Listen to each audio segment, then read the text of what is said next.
Check, check.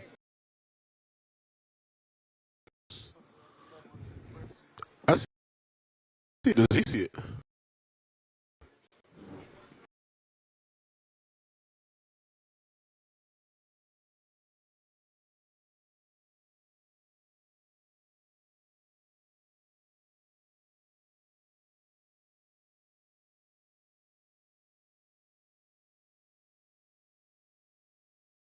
Checky, checky.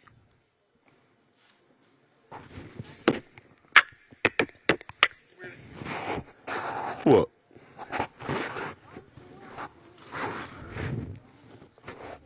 Hey, what's that song? Can I get some burgers and some fries? Sweet and sour sauce on the side. I was looking through my files the other day. Like,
What is he here for?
Okay, good evening, everybody. I'd like to conclude the closed-door session.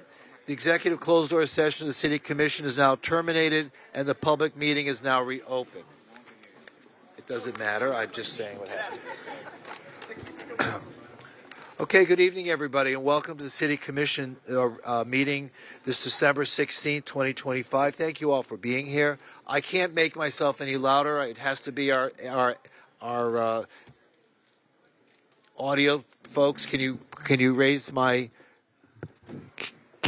level of my microphone? Okay. Is that better? A little better? Okay. So thank you all for being here. For those of you who are here for the first time, welcome, and want to thank you all for your patience. I'm sorry we had a delayed start because we had a very lengthy conference meeting this afternoon. So for those of you who have not been here before, we begin our meetings with a pledge and a moment of silence, and then there are various housekeeping rules that we'll take care of, and then we start with presentations. What are presentations? Presentations are opportunities for the Commission and the community to recognize individuals, events, things like that. And tonight we have 3 of them, and we're very proud to invite a member of this Commission to make each presentation tonight. Having said that, I invite you all to please stand and join me for the Pledge of Allegiance. I pledge allegiance to the flag of the United States of America and to the republic for which it stands, one nation, under God, indivisible, with liberty and justice for all. Thank you. Please be seated. She hasn't shown up. Yeah. I asked and they said she wasn't here. No, this has been a very anyway, she's not. Yes, we can. Is Courtney McCoy here? Oh, now you're telling me she's here? Hi, Courtney. Where's Courtney? Courtney, come on up here. Courtney was supposed to join us in the pledge and lead us in the pledge tonight, and I was told she wasn't here, and now I'm told she is here. So let's give a round of applause to Courtney. Yes. No, that's beautiful. Nice. Mayor, instead so she's from Parkway Middle School, Carter Park Trip Teen Program. No. Thank you, Courtney, for being here tonight, and we have a little gift for you. Thank you. I apologize for the mishap.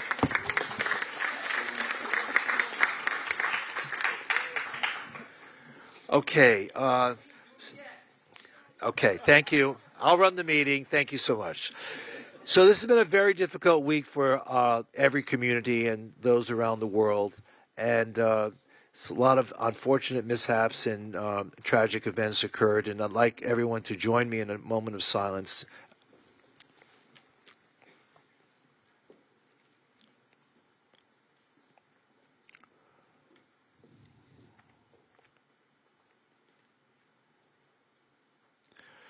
Okay, thank you so much. I also like to take a moment and recognize a couple of employees who are now going to be leaving the city after a number of years of service to us.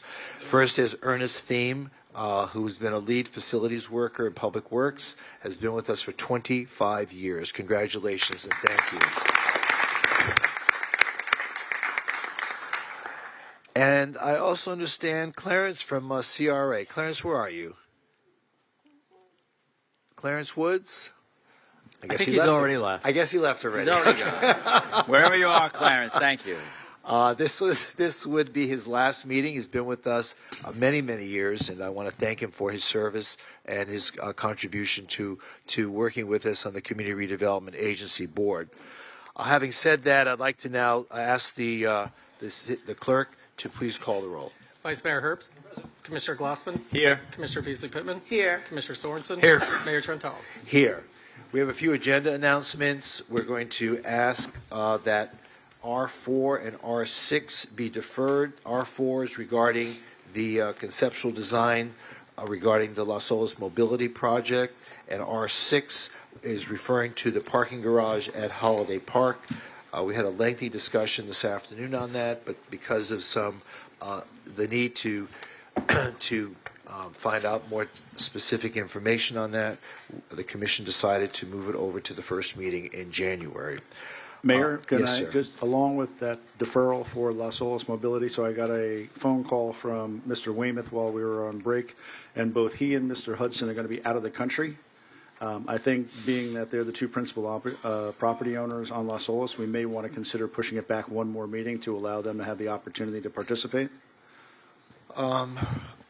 Sounds fine to me. What about the rest of the commission? Are we good with that? Yes, sounds good. Yes, I'm in agreement. January so- 20?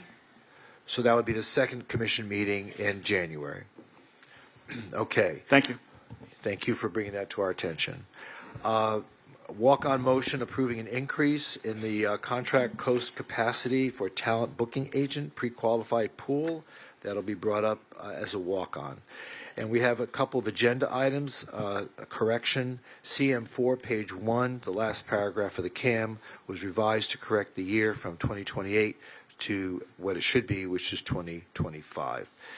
So do I hear a motion to approve the agenda for tonight as amended? Moved. Second. It's been moved and seconded. Please call the roll.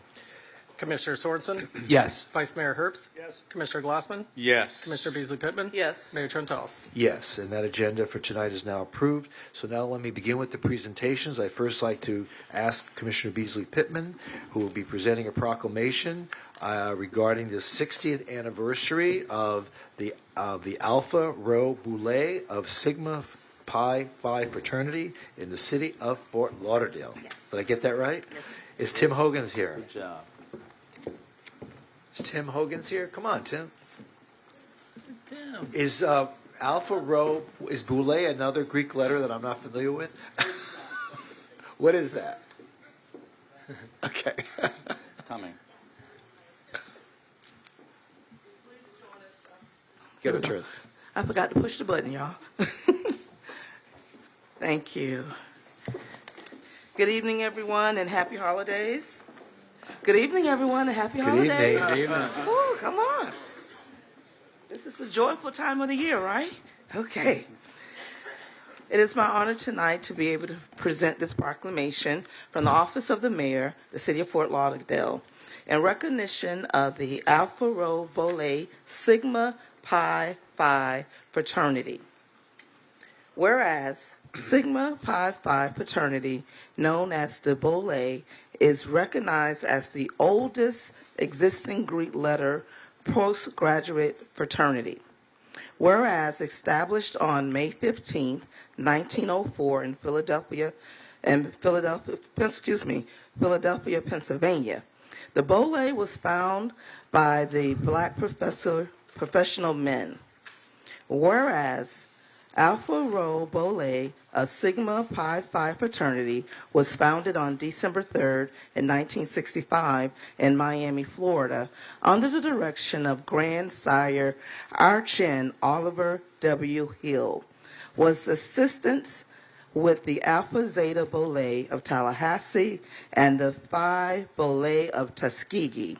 And whereas the development of the Alpha Rho Boule was influenced by 10 charter members such as Ira P. Davis, Clifton G. Dyson, James L. Bass, Samuel O. Coyne, also G. Brenton Sells, David M. Dawes, John O. Brown, Elmer A. Ward, Warren W. Cooley, and Robert L. Smith, who were active in medicine, business, and education across South Florida.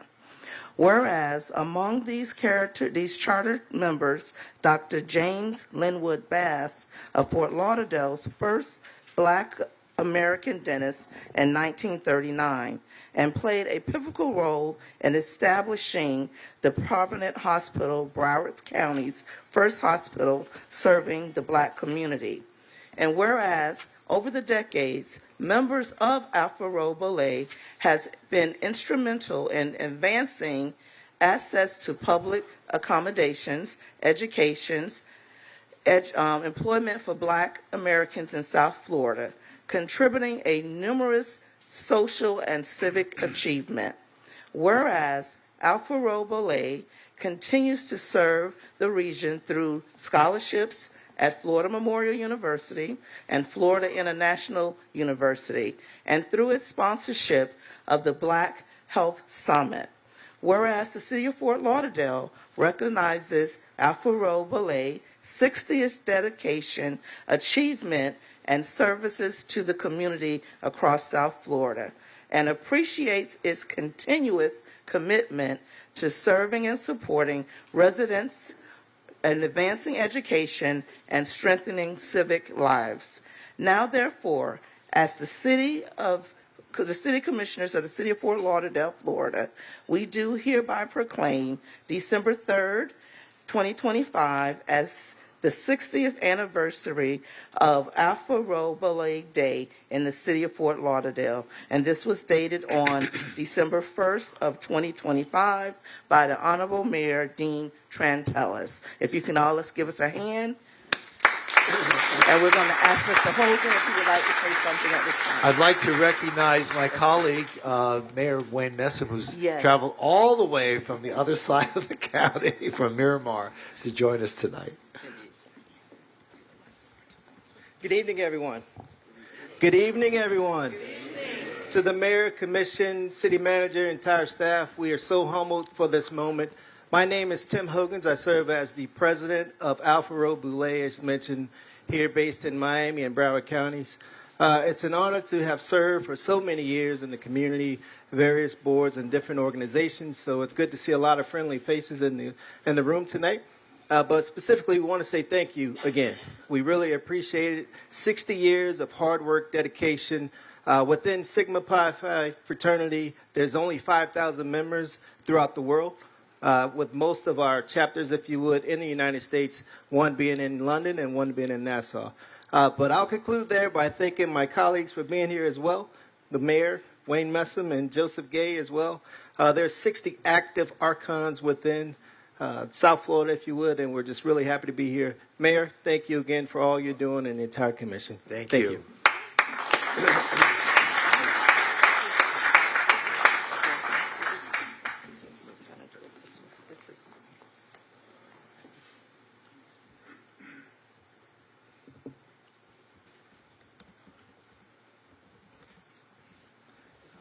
And congratulations. Mayor, you want to say a few words? Never to be shy.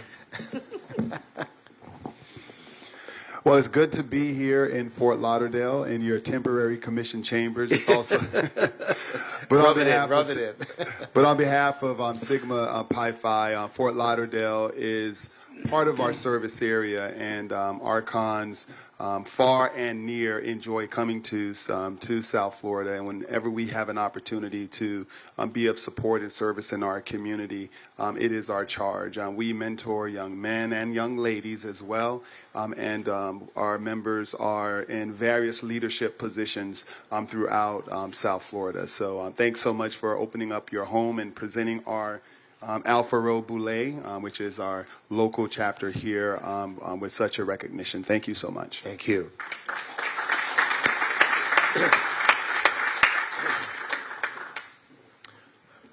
Great. Now I'd like to invite Commissioner Sorensen, who will be presenting a proclamation as Rick Case Bike for Kids Day in the city of Fort Lauderdale.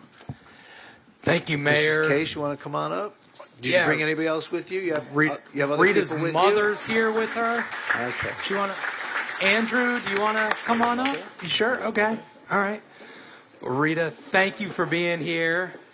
Thank you for being such a stalwart advocate for the community and helping so many. It's just amazing. We were talking, Mayor, about all that Rita does across the community and the whole team across the community with Boys and Girls Club, the bike program, helping fund students going to vocational schools. I mean, it's just awesome. So, Rita, I have a little proclamation I'll read and then turn it over to you. To love to hear some words for you. So, from you, this is in recognition of Rick Case Bikes for Kids program.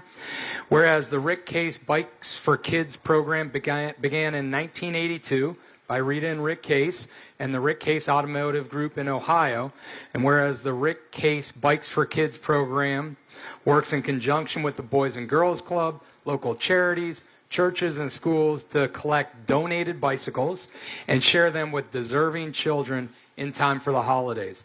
And whereas hundreds of bicycles were distributed to children last year, and more than 122,000 bikes have been provided since 1982. Wow. And whereas in celebration of the program's 43rd anniversary, we encourage Fort Lauderdale residents to donate unused bicycles and invite their friends and families to join in, helping fulfill children's holiday wishes.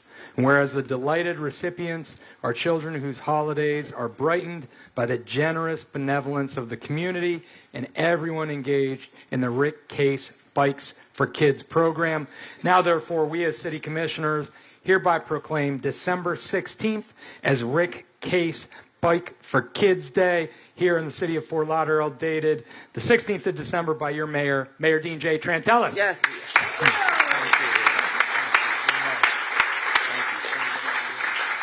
Well, every year I come, and I really appreciate the city always, recognizing the program that we started in Ohio when we had 14 bicycle and moped stores. We are now celebrating 40 years here in Broward County. We moved here when we opened the first Acura and the first Hyundai dealership in the United States, and we felt Fort Lauderdale would be a great place to, expose that brand to the country. And with that, we brought our Bikes for Kids program that we started in Ohio. And I just wanted to clarify, it's used bikes, not unused. We're looking for the bikes that are in your garage, you no longer need, you've outgrown, your kids have outgrown, and they just sit over there in the garage to go to the maybe next homeowner. We'd like them to come down, just drop them off at any one of our dealerships. Between October 1st is when it starts each year up until December 22nd. It gives us a chance to get them to all those children in time for the holidays that wouldn't have an opportunity to have that bicycle. We all remember our first bicycle. That sense of freedom, get away from mom and dad, get away from the siblings, and so there's a lot of children that there's an incentive. that cannot have a bicycle. And this is a way for us to take bikes that you're no longer using, match them up with a child that could use them. And it's not just the Boys and Girls Club, though that was the first organization that we learned we could give the bikes to. Since then, after 40 years of doing it here in Broward County, we have so many organizations, churches, even the public school system asks for bikes because they know children that need them. So thank you very much. We're honored to be here in Broward County. You guys have done a great job helping us build our business, and we want to do just as much to give back to this community because it's a great place. Thank you so much. Well, thank you, Rita. Thank you. Love a photo.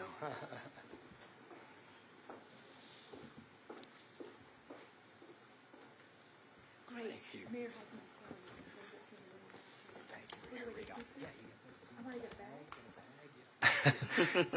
Thank you, Rita, for all the good work you do with our community. Our last presentation, I'd like to invite Juan Carlos Samuel, who's the ASCE Broward President and Public Works Department employee, Lauren Johnson, Carla Jimenez, Elias Guevara, as well as Brad Kane, Mark Rhodes, and Brandy Layton. Are they all here? Any of them here? Yes, Mayor. And we also have Come on up. Todd Haichu, our Deputy Director of Public Works. And this will be the presentation of the Small Project of the Year Award to the Public Works Department by the American Society of Civil Engineers, Broward County Branch. Who would like to introduce this?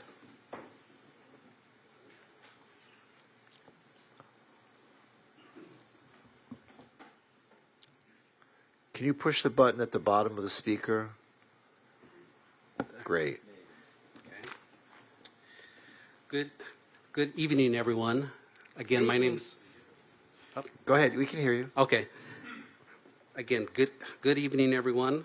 My name is Juan Carlos Samuel, And on behalf of ACE Broward Branch, which is represented tonight by myself, which I do currently work with the City of Fort Lauderdale, our past president, Elias, our president-elect, Lauren, and Secretary Carla Jimenez, would like to present the 2024-2025 Small Project of the Year Award to the City of Fort Lauderdale's Public Works Department for the 48-inch product water main infrastructure project.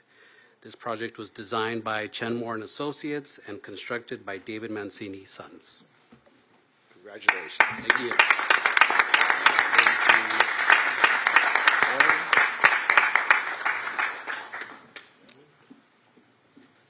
Can I suggest you all kind of move in front of the screen so we get the whole picture of Fort Lauderdale on there? You want to do it here? Yeah, Okay. That way I get to be in the picture? Come on, folks.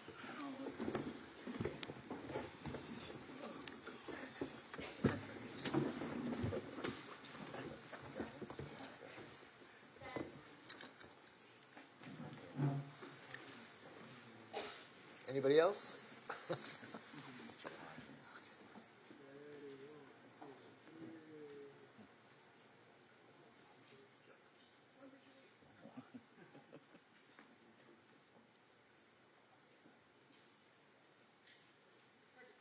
Great, thank you. Congratulations.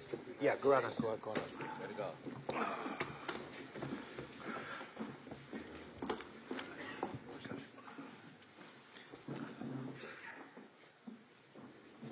Thank you, Mayor. I just wanted to thank our entire engineering team who worked on this.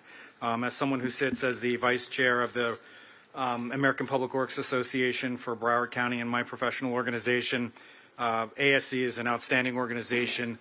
So for our team to be able to obtain an award like that, it's just an unbelievable dedication and commitment that I'm so proud of. And I just wanted to thank Brandy personally, Mark, Todd, and all of our team in Public Works Engineering for this outstanding achievement. Thank you. And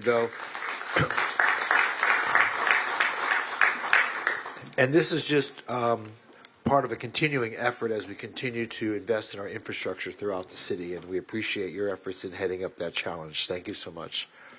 And Mayor, along with that award, Brandy Layton was named Engineer of the Year by the same organization. So we're really proud of the entire Public Works team for everything that they're doing and the light that they're shining on Fort Lauderdale. Okay, Commissioner Beasley Pittman would like to take a moment of personal privilege here, and she has a special presentation that she would like to make.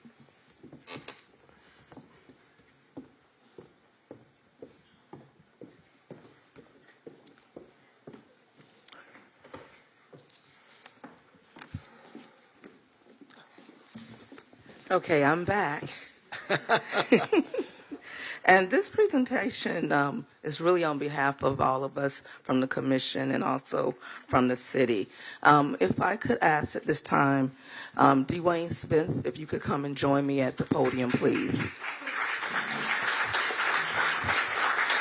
Yeah, she said Dwayne Come on, Spence. Mr. Spence.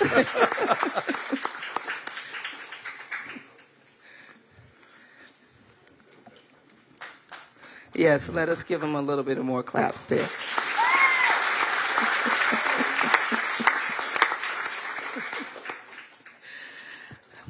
On behalf of the City of Fort Lauderdale, we would like to present this award to Dwayne Spence in appreciation for your outstanding service as our interim city attorney, not once, but twice.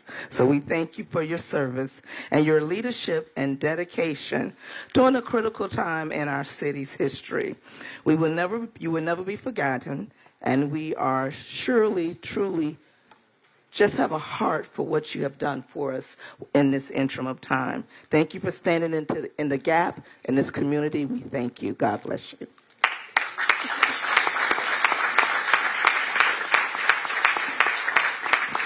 Would you like to say something?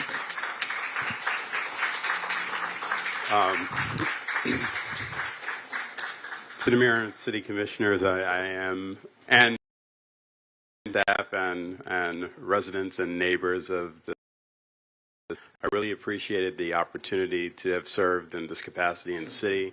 I've shared with the commission that I felt like I grew up as a lawyer in the city of Fort Lauderdale.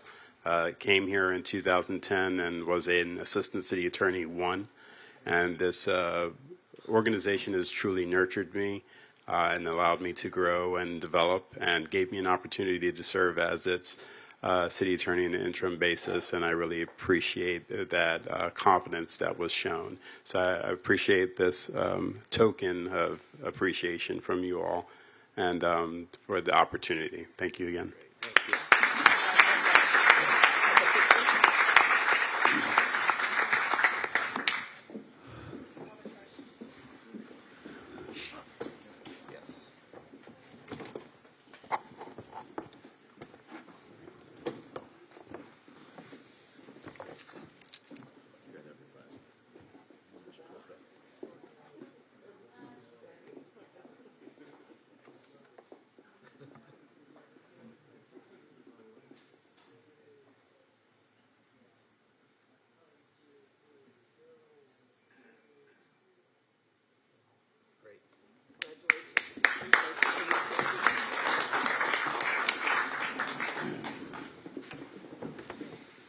It's quite a trophy there.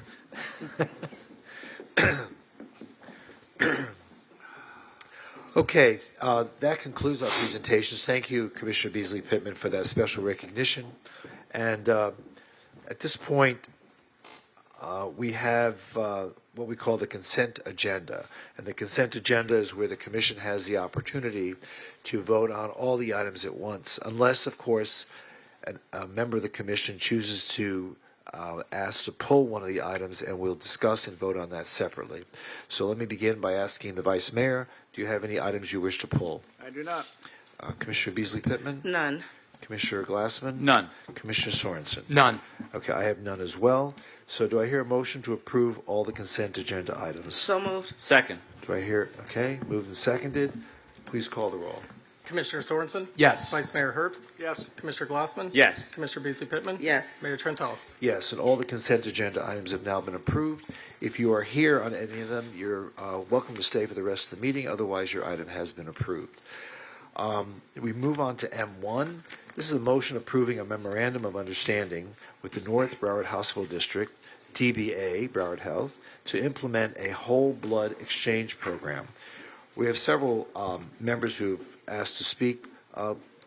Is the fire chief here? Yeah. Do you want to come up and tell us a little bit about this program? Absolutely. Good evening, Mayor, Vice Mayor, and Commissioners. This evening, I'm honored to present a partnership with Broward Health that represents a leap forward in pre-hospital trauma care. This is a program that will undoubtedly save lives in our community, and it's the gift of whole blood. This motion this evening will have a partnership, a bond with Broward Health, that will bring whole blood to the community at no cost to the taxpayers. This makes us unique than any other whole blood program that is currently out there in Broward County, and shows survivability when you look at medical journals across the country, increasing survivability in traumatic patients up to 80%. That's truly unbelievable when you're giving someone an 80% better shot at life by this simple administration of blood. So I have the team here tonight, and I also have Shane Strom from Broward Health, who made all of this possible. Without this partnership with Broward Health, we wouldn't be able to increase survivability by 80%. So, Mr. Strom, Mr. Strom, would you like to step forward and share a few words with us? All right. Well, good evening, Mayor, Vice Mayor, Commissioners. Good to see you again. We're doing a lot together. Broward Health and the City of Fort Lauderdale. Well, this kind of goes on the same theme, right? It's about collaboration, coordination, working together, partnerships. This is a spectacular partnership that the Board of Commissioners is actually allowing us to enter into, being able to do something that's great for our community. I really look at this as an additional trauma bay, right? The stories that you're going to hear tonight is actually addressing the patient in the field and giving them a high probability of survival. The story you'll hear this evening will really encourage you to make sure that we can do everything we can. We feel like this is a Broward Health and a City of Fort Lauderdale gift to your residents, to all the people here in the room, to make sure that they not only have speedy access when they're at Broward Health, but when they're having field trauma, they're being taken care of with whole blood immediately. Well, thank you so much. Thank you. Next, I'd like to invite the Livingston family up real quick. I see we have Michelle Livingston, Andrew Livingston, and Stephen Livingston. Absolutely. Good evening, Commissioners. My name is Andrew Livingston. Stephen Livingston's my son. I'm going to tell you a little story. So this happened back at March 17th, 2:02 a.m. We're fast asleep. Stephen's not home. I get a knock on the door. Dog is startled. I'm startled. 2:02 a.m. As I walk past the kitchen to see the time on the microwave, 2 Fort Lauderdale officers at the front door. Open the door. They ask us a few questions. If it was who owns a black Honda Accord. Michelle said she does. Instantly, she said someone was involved in an accident. Well, I know my time's limited, but you guys got to hear me out. The moment I looked at the officer's eyes, Officer Taylor and Becca from the city of Fort Lauderdale, understand we live in Plantation, so it's kind of odd to see them here. And I said, you came here instead of making a phone call. He said, yes, we want to come and tell you in person that you guys need to go to the hospital. I said, okay, we can go. I'll probably go down Broward, because he explained the accident that occurred on Broward Boulevard by the BSO and the Checkers. So we got in the car, we went there, we got to the hospital at 3 a.m., about 3 a.m. Come to find out, our son's name is Stephen, is named Trauma Child. So the Trauma 1 Hospital at Broward Health. And upon sitting in the waiting room, we're escorted to a conference room in the back. Doctor comes out, tells us what happened, scanned Stephen a few times, 1, 2, 3 times internal bleeding. Left femur was broken, compound fracture. Right knee had a laceration deep to the bone. Right tibia and fibula fractured above the ankle. A chunk of the bone was missing. Flesh bleeding out. So we sat there. They wouldn't allow us to see him. They had to go in surgery to stop the bleeding on his spleen. We went home, came back around 9:30 that morning. Come to find out, talking with the doctors there, the neurosurgeons, the trauma team at Broward Health, that upon admission at 12:07 a.m., he was transfused whole blood on the way to the hospital. Paramedics, firefighters, Stephen played baseball, so all his parents, friends, or paramedics reached out to me and said he was non-responsive when they got there. So this is a story that brings Fort Lauderdale PD, Broward Fire Rescue, Fort Lauderdale Fire Rescue, Station House 42, and number 2 responded because there's one other person in another vehicle that was injured. And when I see the paramedics talk to me and tell me what happened, and the eyes, with the thousands and hundreds of thousands of dollars of equipment on their trucks, what does a unit of blood really cost, right? And that's what was transfused to him on the way to the hospital by BSO Captain Jennifer Areola. And that's when he said, when he got there, he's going to be okay. I said, why? He goes, he started pulling the stuff out of his throat from being non-responsive at the scene. I got to also mention, the tactical unit that responded.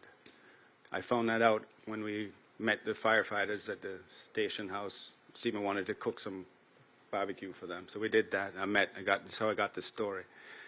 And let me tell you, if you guys don't believe that there's somebody up there, there is somebody up there watching over this kid.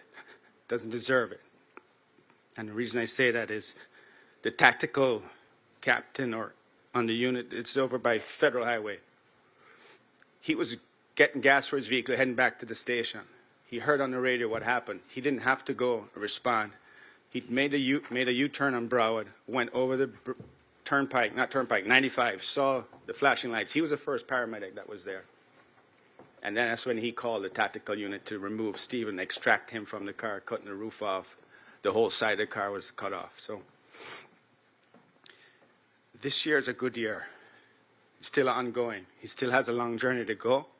And I want to thank BSO for the blood and the whole blood that our Christmas card this year will have 5 members of her family and not 4. And that's a story that it's real. I want to say God bless and thank you guys for the time.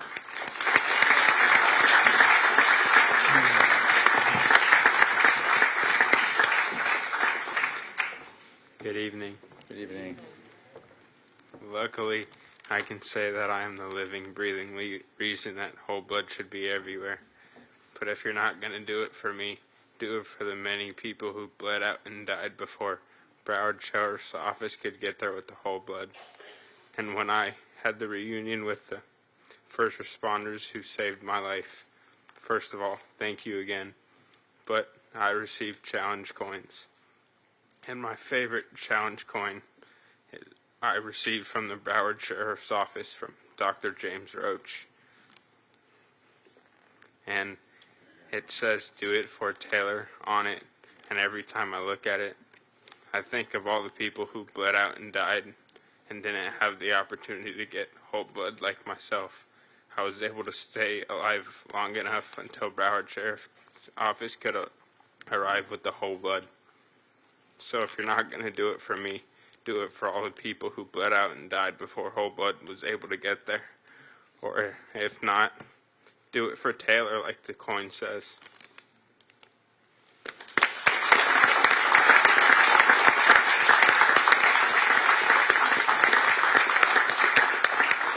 Just to clarify one thing, Taylor is Dr. Roach's niece, who was in an accident in Naples. Similar situation, bled out. And so bringing it to Fort Lauderdale, to me, it's a no-brainer. Thank you so much. So since 2020, we've been relying on Broward Sheriff's Office to provide this whole blood.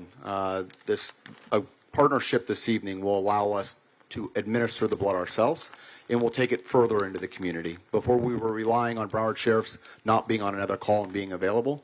This means that we will have it on 3 units in the city of Fort Lauderdale, and it will always be available to every citizen in Fort Lauderdale. Thank you so much. Happy holidays. Thank you.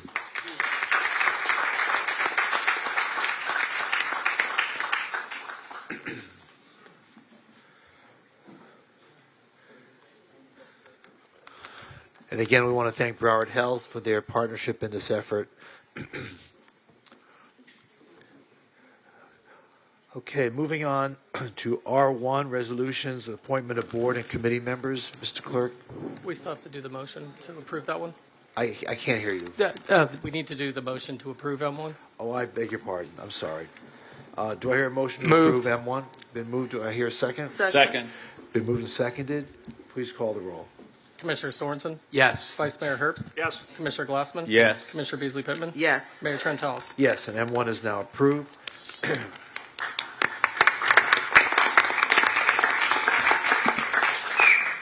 Now moving on to R1. Please read the names into the record. Thank you, Mayor. For the January 6, 2026 resolution, Citizens Day of Recognition, Mary Peliquin nominated, it's a consensus position for the Council of Fort Lauderdale Civic Association President or Designee.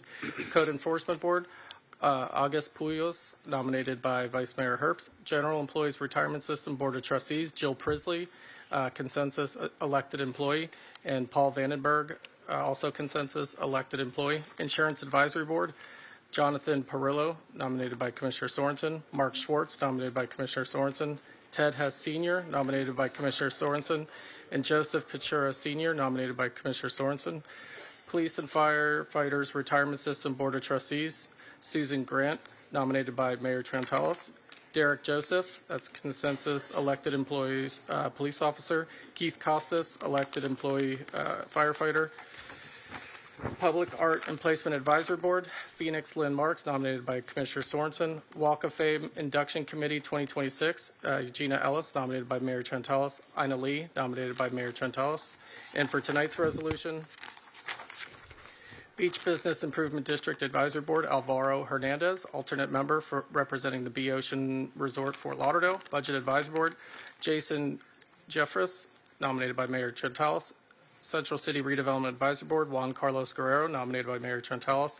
Code Enforcement Board, Donald Ray Carney III, nominated by Commissioner Glassman. Community Appearance Board, Matthew Till, nominated by Vice Mayor Herbst. Community Service Board, Shelley Gorin, nominated by Vice Mayor Herbst.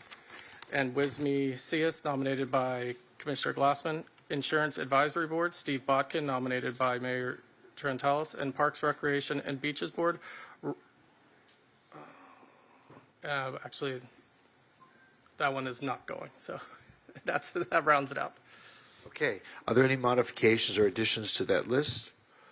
Okay, there being none, would someone like to introduce the resolution? Introduced. The resolution has been introduced. Please call the roll.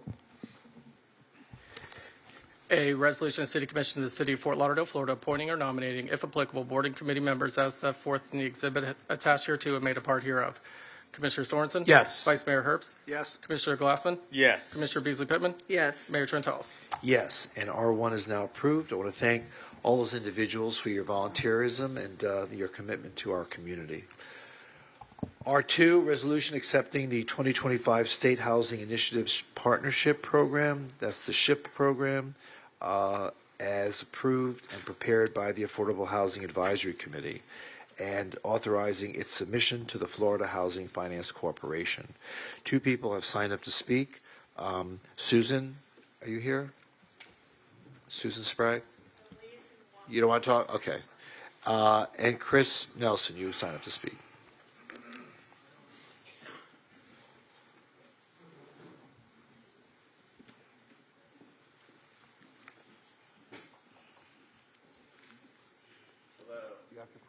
Hello, Mayor, Vice Mayor, Commissioners. Merry Christmas, everybody. Merry Christmas. All right. Chris Nelson, and signed up to speak for this one because anytime I see affordable housing, I think about all these projects where it's this social engineering type thing or taking money from here and putting it over here, stuff like that. And really, the best way to give people affordable housing is through a property tax cut. So when you're doing doing your budget every year, affordable housing for middle class, regular people like myself would be to give us a break on our property taxes. And, that makes things a lot less complicated, a lot less bureaucracy involved with everything. And it's just the most simple way to do it. And I do hope that the FAFO office, or the Florida Department of Financial Accountability, or are they doing FAFO? Yeah, that they do audit Fort Lauderdale, and do one of those audits is the office of the Chief Financial Officer, Blazing Golia, because I think it would be good to see how much government here has grown and how much it could be pared down for next year. And that's how it relates to affordable housing, because then a property tax cut would mean a lot more affordability for the good people of Fort Lauderdale. So thanks for letting me share. Okay, thank you. Anyone else wish to speak on this item? There being nobody else, would someone like to introduce the resolution? Introduced. The resolution has been introduced. Please call the roll. A resolution of the City Commission of the City of Fort Lauderdale, Florida, accepting the Affordable Housing Advisory Committee's 2025 Affordable Housing Incentive Strategies Report and authorizing the city manager to submit the AHAC report to the Florida Housing Finance Corporation, delegating authority to the city manager to execute all documents necessary or associated therewith and providing for an effective date. Commissioner Sorensen? Yes. Vice Mayor Herbst? Yes. Commissioner Glassman? Yes. Commissioner Beasley Pittman? Yes. Mayor Trentalis? Yes, and R2 is now approved. R3, resolution approving and ratifying a memorandum of understanding between the City of Fort Lauderdale and the Teamsters Local Union 769. This is regarding collective bargaining agreement, providing for additional compensation for employees assigned to operate a personal rescue watercraft. No one has signed up to speak. Someone like to introduce the resolution? Introduced. The resolution has been introduced. Any questions? There being none, please call the roll. A resolution of the City Commission of the City of Fort Lauderdale, Florida, approving and ratifying a memorandum of understanding between the City of Fort Lauderdale and Teamsters Local Union Number 769, affiliated with International Brotherhood of Teamsters, and authorizing the city manager to execute the memorandum of understanding. Commissioner Sorensen? Yes. Vice Mayor Herbst? Yes. Commissioner Glassman? Yes. Commissioner Beasley Pittman? Yes. Mayor Trentalis? Yes, and R3 is now approved. R4 has been deferred to the second meeting in January. I think we want to do a motion to defer. Just want to double check. Do we have to do a motion to do that? Yeah. I didn't hear you. I said it again. It's sufficient what you did in the beginning of the meeting. That was sufficient? Okay. Just a quick question. The second meeting in January is the day after Martin Luther King Day. Do you folks need to bump that over to Wednesday because you have your agenda review meetings usually the night before? Fine. You're good? Okay. All right, R5, this is a, R5, this is a resolution authorizing the city manager or designee to proceed with the site plan alternative 1A for the Fort Lauderdale Beach Park project and approved Parks Bond improvement project.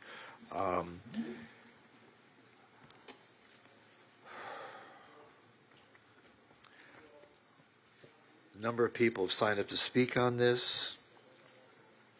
Hold on just a moment.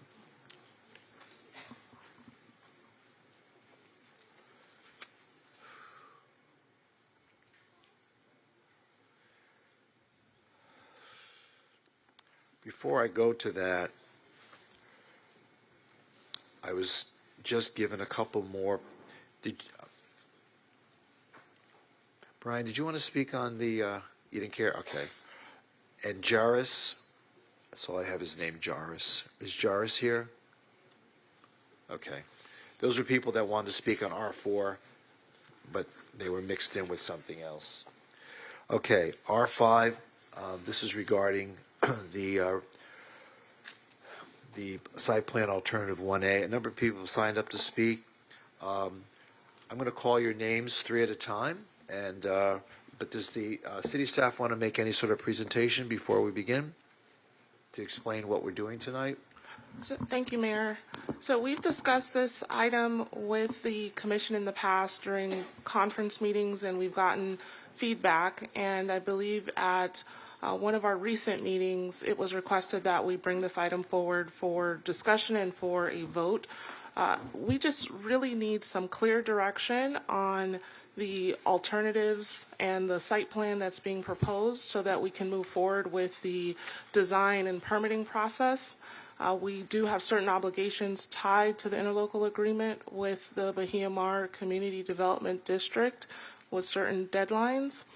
We also have Parks Bond funding that we want to utilize and maximize in a timely fashion. So we're hoping that this discussion will allow staff to have that clear direction on how to proceed with the improvements at Fort Lauderdale Beach Park. Okay, so to bring this into context, for those that did not understand everything that you just said, about a year ago, the City Commission approved an agreement with the developers of the Bahia Mar to allow for the construction of pickleball courts at a certain site where currently there are now basketball courts. And the idea was to transfer the location of the basketball courts to a different location on the beach and allow for, I believe it's 2 pickleball courts that we're obligated for, right? That's correct. The interlocal agreement called for placing 2 pickleball courts at the site of the existing basketball courts, adding fitness equipment, and relocating some operational equipment. And also, but did we also discuss relocating the picnic tables in the barbecue area and building new ones and better ones? We have talked about enhancing the amenities at Fort Lauderdale Beach Park, utilizing the funding available through the Parks Bond program. We have talked about consolidating the funding sources, both through the Bahia Mar CDD as well as through the Parks Bond program to augment the amenities at the park holistically, including the picnic tables and the grills. We've also had discussions with the commission and shared communications with the commission related to relocating the basketball courts to the southern end of Fort Lauderdale Beach Park. And that's what the 1A alternative talks about, correct? Yes, Mayor. So we're looking at Exhibit 1, which is the site plan, and it shows the basketball courts at the southern end of the parking lot, which is sort of right near the B Ocean Hotel. Is that correct? Yes, Mayor. Okay. All right. So that's basically what we're voting on tonight. I know we've had a lengthy discussion of this in previous meetings, and so let us begin the public comment. We have about a dozen people who've signed up to speak, and I'll call your names, and you'll have a couple minutes to speak. So let's begin with Tracy Powell, followed by Dan Santoro, followed by Sally Allshouse. Are those folks here? Is Tracy here? Come on up.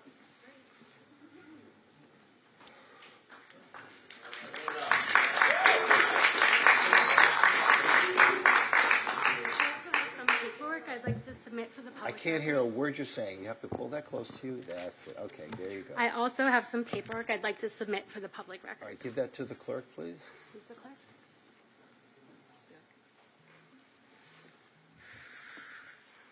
All righty, you're on. Great, no problem. All right, good evening, Mayor and Commissioners. My name is Tracy Powell. I'm a Fort Lauderdale native, and I live in the district directly affected by this decision. I grew up on this beach, and the basketball courts across from VMR are part of the fabric that has always been a part of this place. They're visible, active, and open to everyone. They work where they are. The plans before you show the existing basketball courts, beachfront basketball courts, being removed from their current location and rebuilt elsewhere in the park. That is a relocation, not an in-place improvement. Nothing in the funding or reimbursement framework requires the courts to be moved. Relocation is a design decision and choice. And for location-based public amenities, location is the value. I grew up here. My father always told me, location, location, location. I think everyone in Fort Lauderdale understands that. Once those courts are gone from this spot, there's no practical way to bring them back. This makes tonight a one-way decision. I'm asking you to pause this plan and direct staff to return with a revised site plan that keeps the basketball courts not where they are. This does not cancel the project. It simply improves the park without erasing something that already works. Thanks for your time. Any questions? Actually, I have one more thing to say.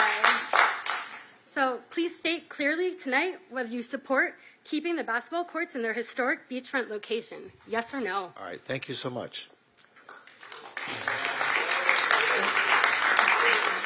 Dan Santoro, is Dan Santoro here? You want to go for? Okay, let her go first. Okay. Yes, Are you Sally? I'm not Dan. Yes, Are you sir. Sally? Okay, yes. there you go. Have a Thank good- you very much. And good evening. My name is Sally Allshouse. I'm here to address agenda item R5 and in opposition to the resolution. I am a lifetime member of the Daughters of the American Revolution, an organization that is proud to support historic preservation. The beach is and always will be a spiritual place, and the location of the original fort built in 1838 by Major William Lauderdale and his troops during the Second Seminole War. Hence the name of our city, Fort Lauderdale. In 1929, the Himmershey chapter of NSDAR placed a marker commemorating the fort and replaced the marker in 2005. In my view, changing the basketball court could lead to Bahia Mar's new owners removing all historic elements. Thank you for your time and consideration. Okay, thank you. Dan Santoro, followed by Chris Nelson, followed by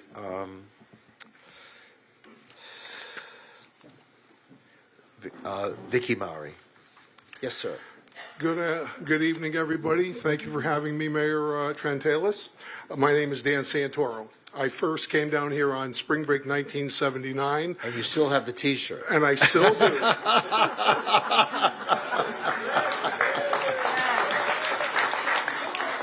I'm serious about this. Time to change your wardrobe. So I got out the dress black T-shirt because I'm serious about this. Okay. In 1979, I came down on my first spring break. And the second day I was here, I was overwhelmed. Bikinis, beer, beach. I'm walking towards the Swimming Hall Belly of Fame. flop contest, yes. Yep. I'm walking towards the Swimming Hall of Fame because I wanted to see it. And as I'm getting down to D.C. Alexander Park, I see kids with a basketball. And I look around them and I see other kids playing basketball. I'm like, wait a minute, the heck with the Swimming Hall of Fame. There's a basketball court here. So I go down there and there's like a fraternity from Maryland playing against a bunch of kids from Michigan. And on the other court, there's a bunch of kids from Massachusetts against some guys from Rutgers. I'm like, wow, this is great. Not just, drinking, but working someone to drink off. And the next year, I got all my friends together. We played a few games, got from my team in Connecticut.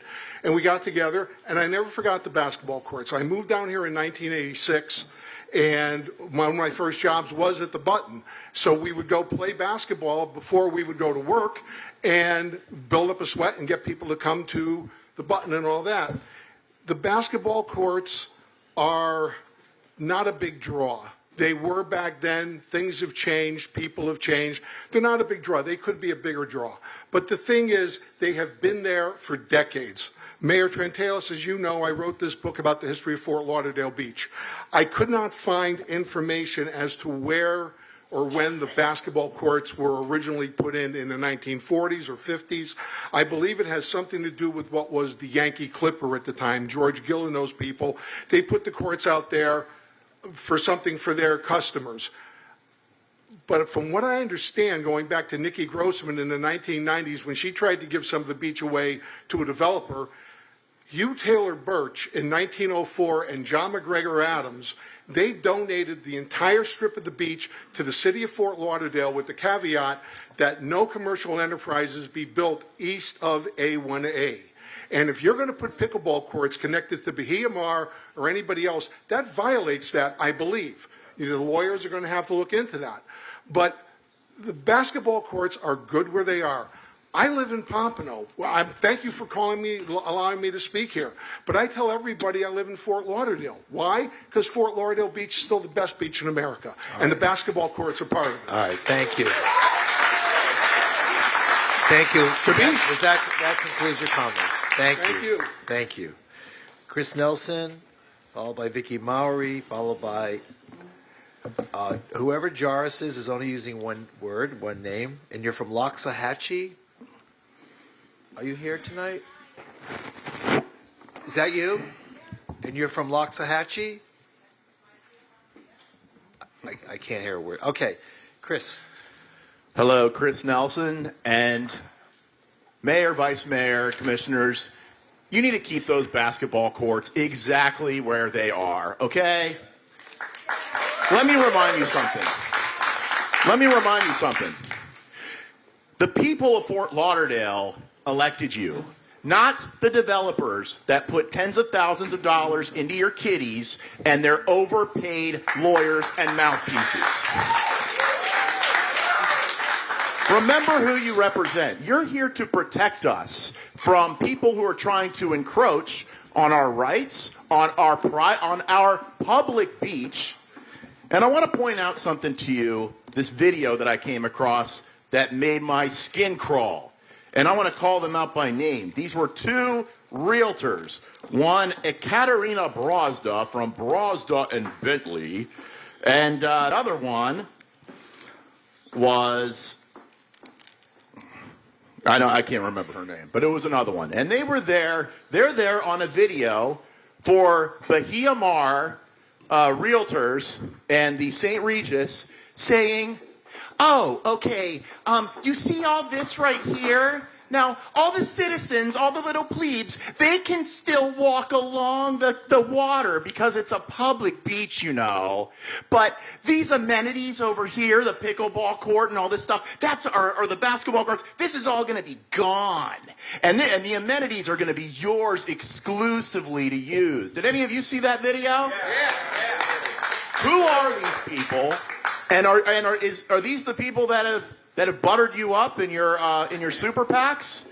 Are these the people that you represent, or do you represent us? You don't represent them. You represent us. Now I got to also think, when I look at these basketball courts, I was just down there, and Commissioner Glassman actually gave a great speech for why it should be a. Please conclude your remarks. For why it should be a historic landmark before he was commissioner. That was a very good speech. Hey, folks, come on. I don't know what happened to you, but I can't help but think that there is also a racial element to this, because I'm looking at who's playing basketball and I look at who plays pickleball. Do you play basketball? I don't play basketball on those courts, no.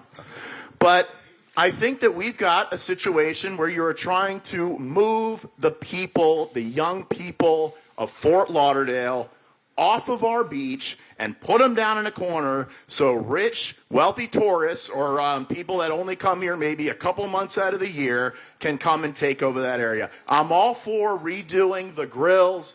My wife and I love going down there, redoing the grills, redoing the playground, all that stuff. But keep the basketball courts where they are. Tell these two realtors here to slow their roll. The beach doesn't belong to them. It's a public beach. And keep those basketball courts where they are. Thank you very much. Thank you.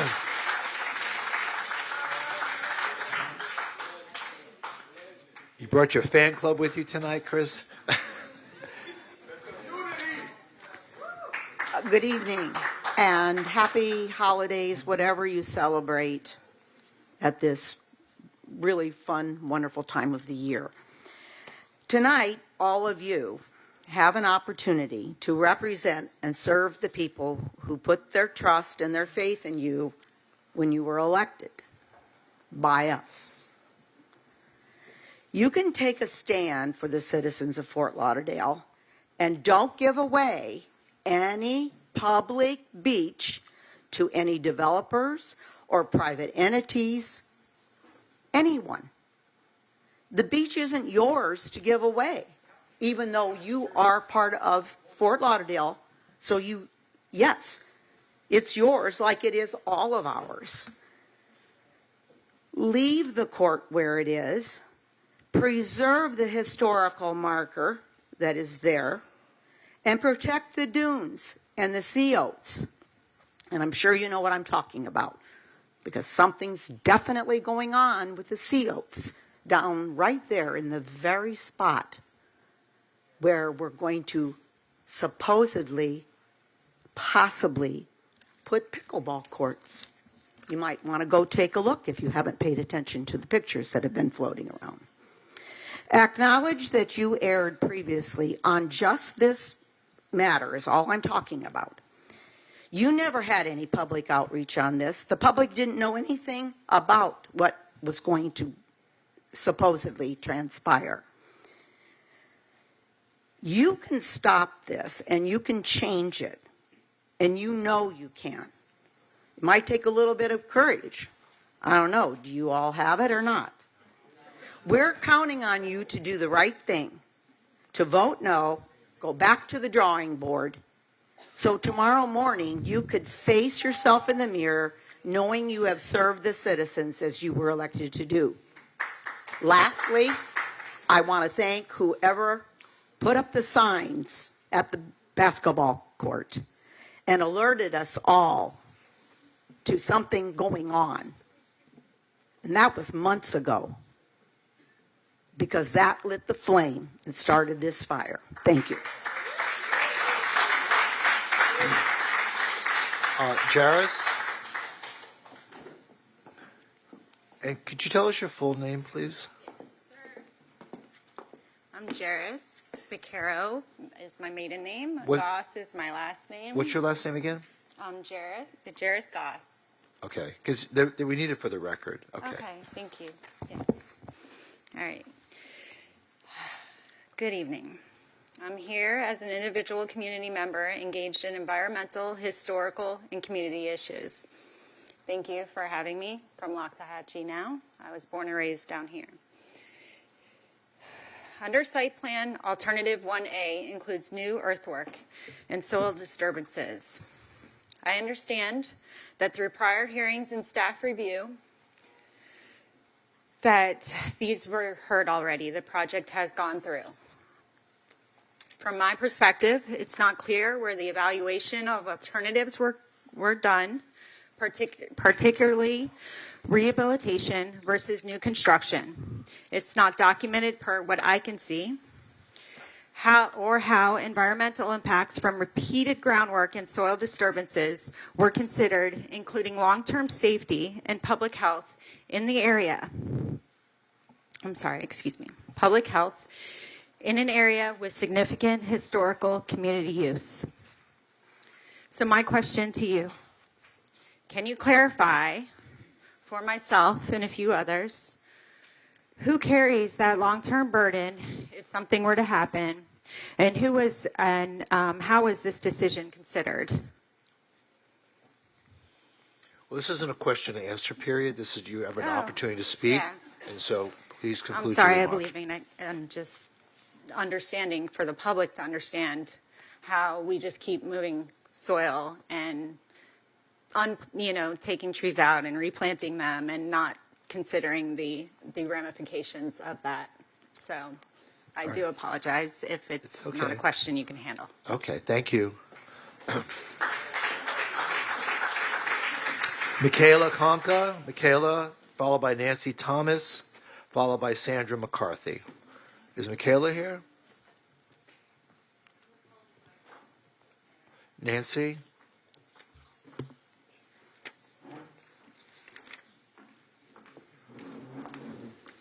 Good evening. Good evening. I'm here to talk about what is insufficient, meaningful public notice regarding major proposed projects, particularly those on public property. First, in 2023, the commission voted in favor of replacing the beach basketball courts with pickleball courts as requested by the Bahia Mar St. Regis developers. While this request likely was part of the commission meeting agenda and backup for that day's meeting, there was no public response until a small sign was erected at the basketball courts by the city earlier this year. That single sign informed hundreds of citizens, rising to thousands, who were alarmed and upset about this decision, generating significant public backlash. That's one example. Then, on December 16th, the 4 selected contenders for building a new city hall presented their renderings and cost estimates at the afternoon conference meeting. At the evening meeting, the commission chose a top and secondary choice. Only 3 community members spoke against the design and lack of public notice, very likely because the agenda item had more than 1,000 pages of backup and was published on the city's website the night before the Thanksgiving holiday and just 5 days before the meeting. Nancy, can I just interrupt you for a second and I'll stop the clock? This is going to take more than a couple of minutes to read. Okay, I'll skip through. Yeah, and try to stay on message because you're talking about many other things other than what's on the agenda. I understand. Okay, I understand. thank But you. I signed up to talk about Everything in this the world. is an example. This is an example of not enough public input, insufficient public input. Okay. Okay, so in the case of the City Hall, as soon as the Sun Sentinel published a photo, you got tons of response.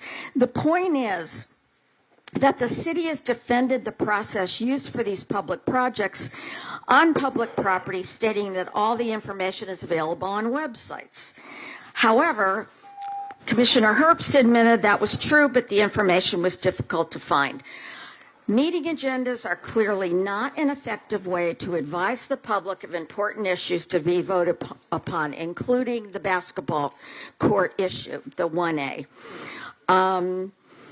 Tonight, I'm asking that a majority of the City Commission vote to pause in the case of City Hall and in case of the beach basketball relocation, and schedule effective, well-advertised opportunities for the public to weigh in. Also, that the city modify its public outreach process going forward. It just isn't working by putting things on the website or putting things in meeting agendas, including the basketball court relocation. All right, thank you.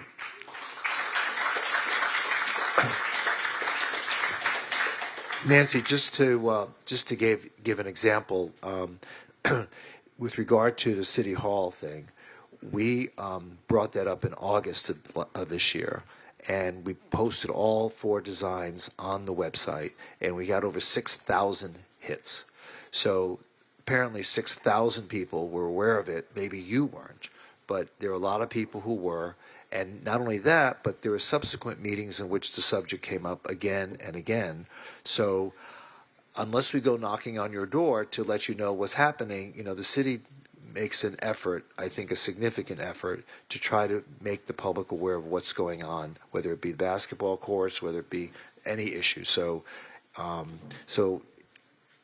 I know you brought up a lot of different issues, and I know tonight we're just focusing on the basketball courts, and I think there's still more to be said on that. So we'll wait to see what the rest of the folks that have signed up to speak have to say, and I think there are members of the commission who also want to add their point of view on this. So thank you for coming tonight.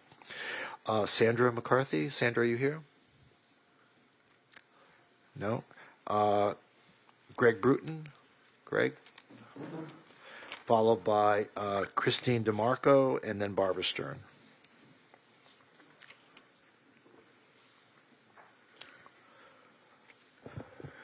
Good evening, Mayor, Commissioners. Greg Bruton. I'm generally not here to speak on, with so many people saying they're in opposition to something, but I do want to bring a different perspective of this entire initiative as you've heard it tonight. For one, I don't think there's an issue that's on the table to removing the basketball courts entirely, and that there will be no public access for basketball on the beach. And so I think that's an inaccurate description of what's a relocation. So, but they're still on the beach and they'll still be public. Take it from someone who grew up here in Fort Lauderdale. And the one issue that I do want to have a conversation with you about, a gentleman talked about it, saw a video about some realtors talking about what was going to happen on the beach. I also saw a video that described the basketball courts as having a significant role in the desegregation of the beach. I took exception to that. I lived that. Those people who made that video didn't live that. Fort Lauderdale Beach was segregated. Nothing on the beach about basketball had nothing to do with the desegregation of that beach. I take exception to that. I think that's wrong. I think that's inappropriate. And for people like myself who had to live through that era, you talk about it being something that the community enjoyed. There was also a movie made, Where the Boys Are. I suggested a few years ago it should have been another movie, Where the Other Boys Were. That was Fort Lauderdale back then. This is Fort Lauderdale today. Changes happen. It is not historic. Thank you very much. Thank you.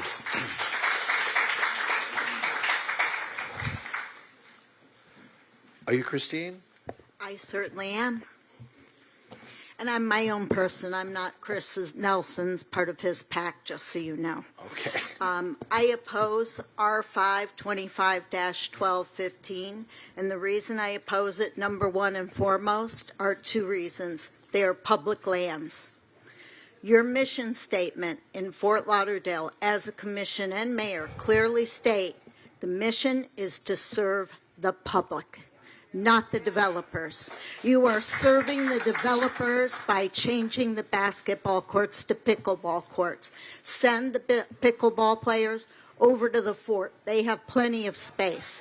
We have plenty of pickleball. All right, come on, I know, folks, come Steve, you love the pickleball. I say enough.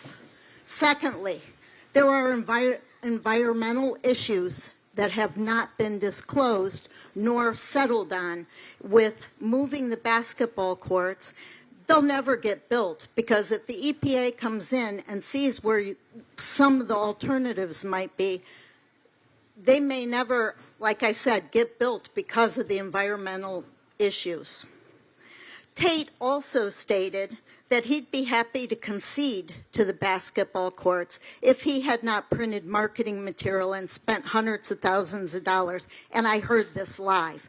Take that $1 million and let him print new marketing materials.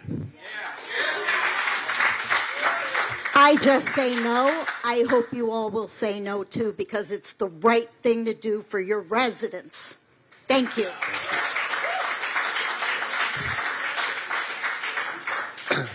Barbara, before you speak, I just want to ask staff a question. With regard to these pickleball courts, they're not privatized. They're open to the public. Is that not correct? That's correct. They will be public amenities available to the public. To the public. Okay. Well, okay. Please don't scream from the audience. Well, I just want to make sure that when we speak and we make decisions, that everybody's making decisions based on facts and not just rumor. So the suggestion tonight was that we're privatizing the beach for the sake of developers, but what we are in fact understanding is that the pickleball courts are open to the public and they're not being privatized for anybody. So please go ahead. Okay.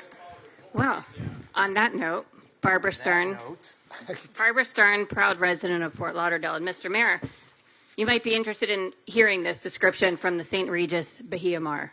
Residents will enjoy the unparalleled luxury of having their very own pickleball court for spirited matches, leisure play, and wellness-focused recreation. I'm very upset that Jimmy Tate is not here tonight to explain his own marketing and advertising.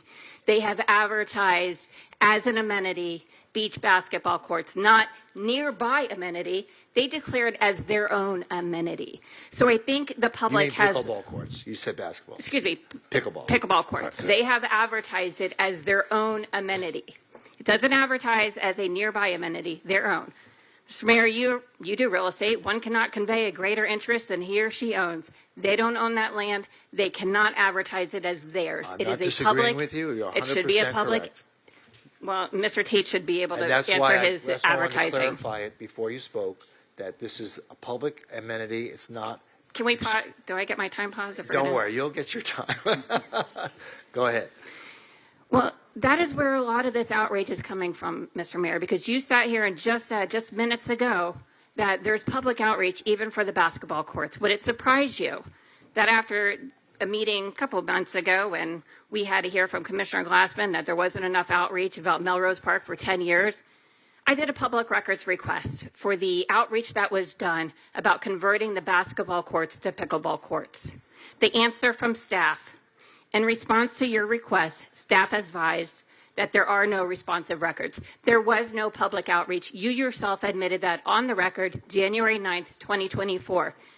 Bill Brown stated on the record. John Burns stated on the record. There was no outreach before this decision was made. The vote that was at issue on January 9th, 2024 was about the air rights. That's what people were concerned about. Nobody was focused on the basketball courts, which were improperly described in the interlocal agreement anyway.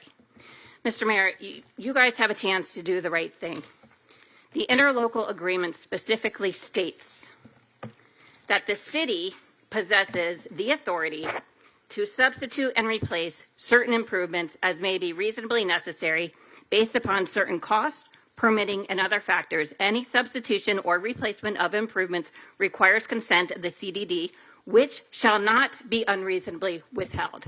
It is unreasonable to ask us to now come back and keep the basketball courts, but just move them, spend money to move them, and then to also spend money to convert the basketball courts to pickleball courts. It doesn't make sense. Keep the basketball courts where they are, relocate the pickleball courts further south on the beach. It is a cost savings to the city.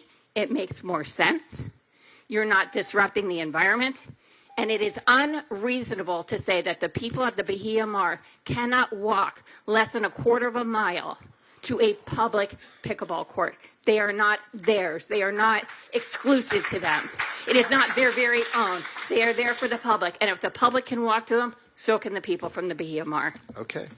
Thank you. And I would like... Devin Thomas, followed by John Rodstrom, Chris Stakowski, and then finally Susan Peterson. Are you Devin?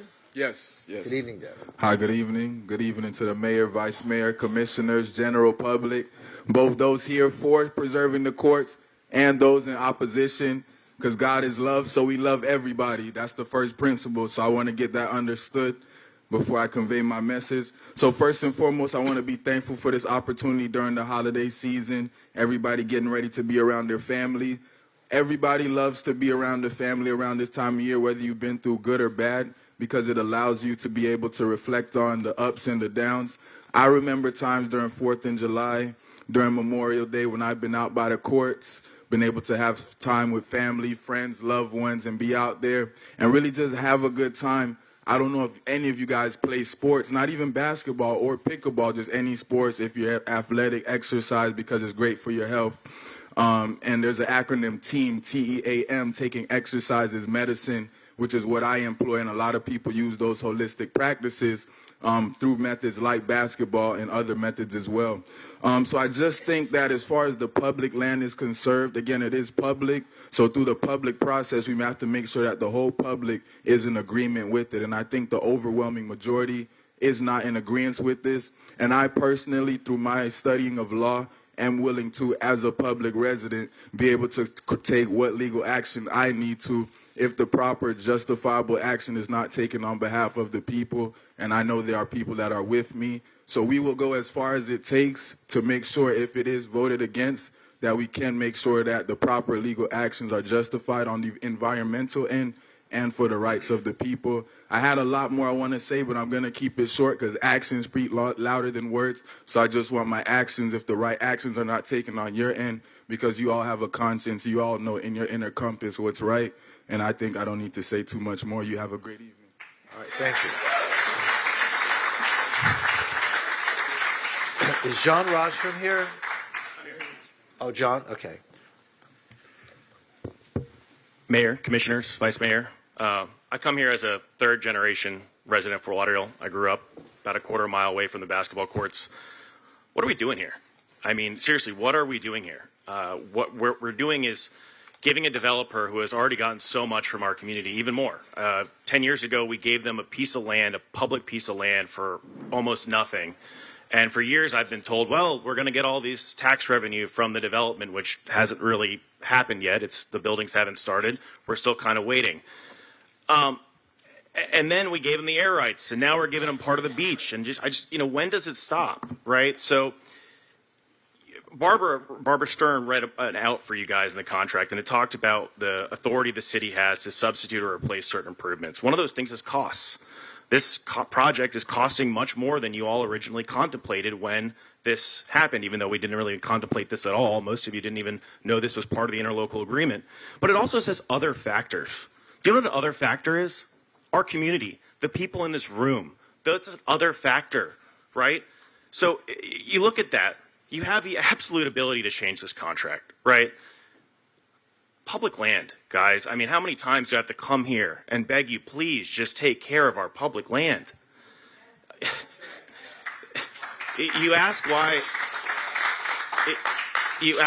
people don't want the basketball courts moved. There's so many reasons. But another reason I'll give you, the basketball courts right now are about 150 feet away from the water. They're going to be moved to over 400 feet away. It's a totally different area. It's further down the beach. It's not where it's been for over 80 years. Leave it alone. I'm going to come back to a statement my father said at City Hall at the time, and I believe, Mr. Mayor, you were the only one on the commission when he said it to you, but it was the vote when we gave Bahia Mar away. You are public stewards of public lands. Shame on you.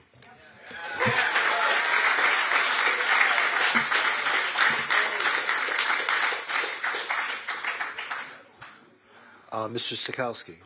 followed by Susan Peterson. Is Susan here? Yeah, there you are.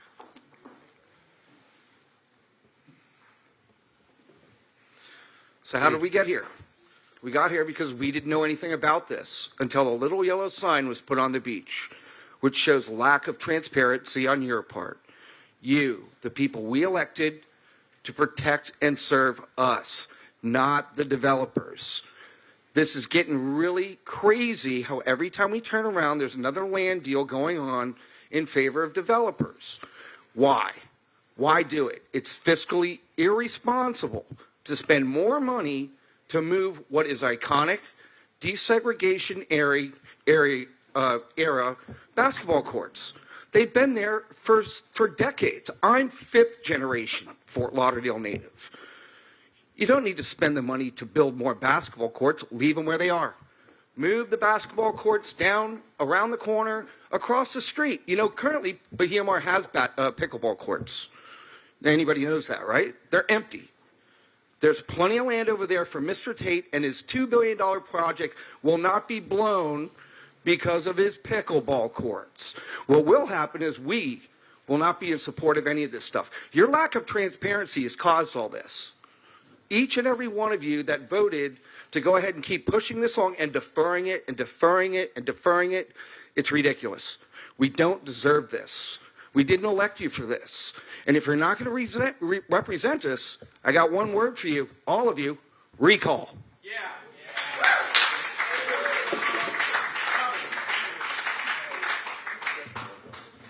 Good evening, Commissioners. I'm Susan Peterson from River Oaks, and I'm a local history writer.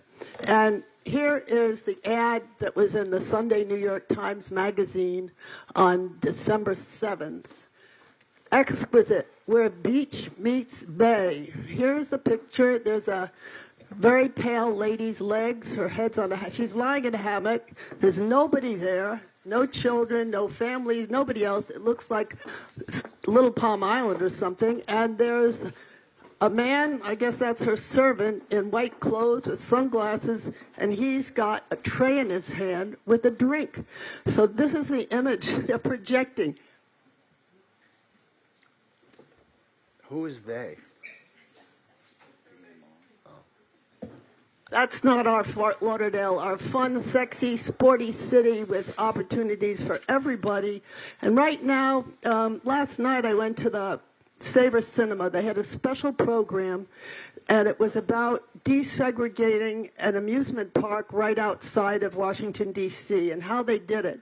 It was students from Howard University and members of the Jewish community. And one leading lady had 5 children, and her husband was a union organizer. So they organized picketing for almost a year, and he succeeded in getting it desegregated.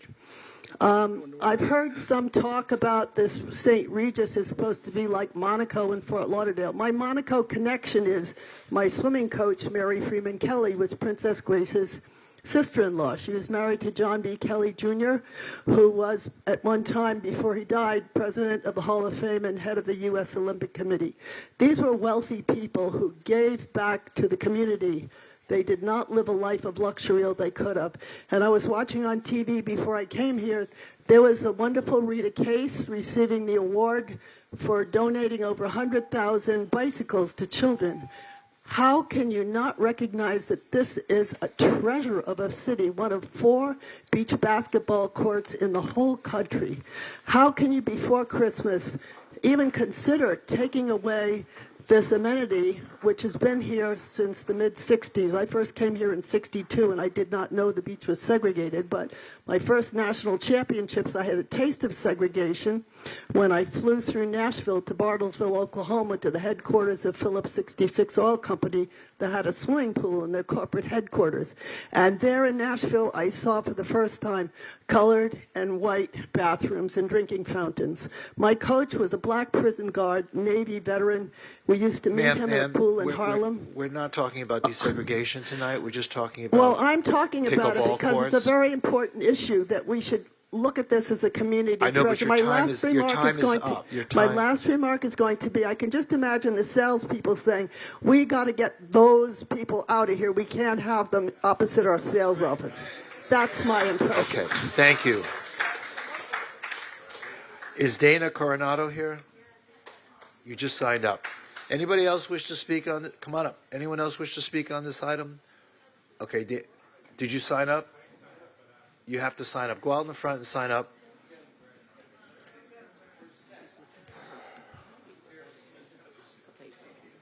Oh. Oh, the picture. Oh, here you go. There you go. Thank you so much for letting me speak. I appreciate it. Good evening, everyone. We've heard a lot of different stories here tonight, opposing 25-1215, relocation of the basketball courts. Number one, obviously, as an ROI, I'm a business mind. It doesn't make sense to me. Seems like we would want them. People here, we're all speaking up. We all like where they are now. I know that there's a lot of regulations in moving this, doing land use and development law. And, I just am not confident that they'll actually be able to be pulled off and relocated. And that's a community issue to me. So as we're doing this, and the reason why I even say this is because when this agreement was first discussed, the interlocking agreement, you guys posted it, but all the appendixes of where the pickleball courts were going to go were not correct. It said in the agreement that they were going to be located south of the Bahia Mar Bridge. Well, the basketball courts are north of the Bahia Mar Bridge. And they also don't say anything about replacing a basketball court anywhere. So, there's always this joke, like, there's only two jobs that you can do completely wrong and still get paid. A kicker in the NFL, he can miss the goal and he still gets paid.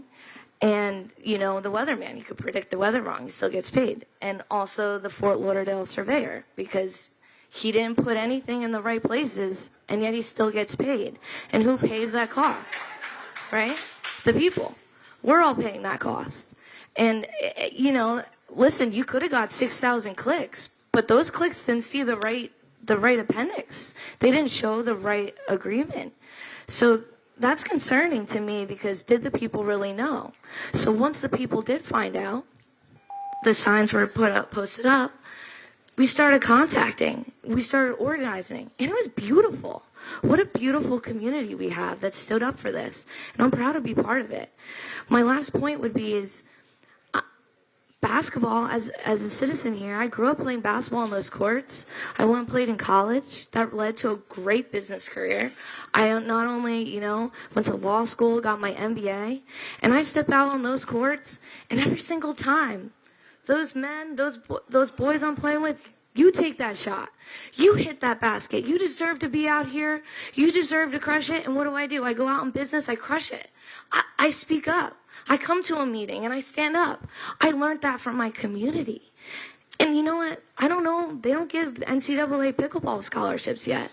So that would be my thought. Let's get our kids paid. That nil money, that's real money, and that could give them back into the community.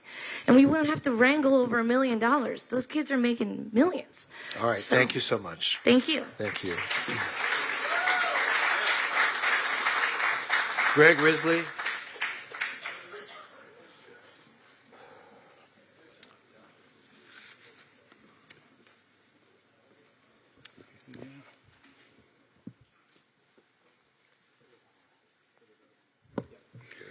My name is Greg Risley. Pretty much born and raised on this beach, Fort Lauderdale. I've seen that. This is the first time I actually got up to speak. I can't believe that you guys are even contemplating with the public of what the outreach is. But there is one thing that you guys did with this situation is you brought our community together. All walks of life of people. The people I saw at the Historic Society, there was at least 70 to 80 people speaking on behalf of this, which they wouldn't let us speak. They said there was too many people to speak.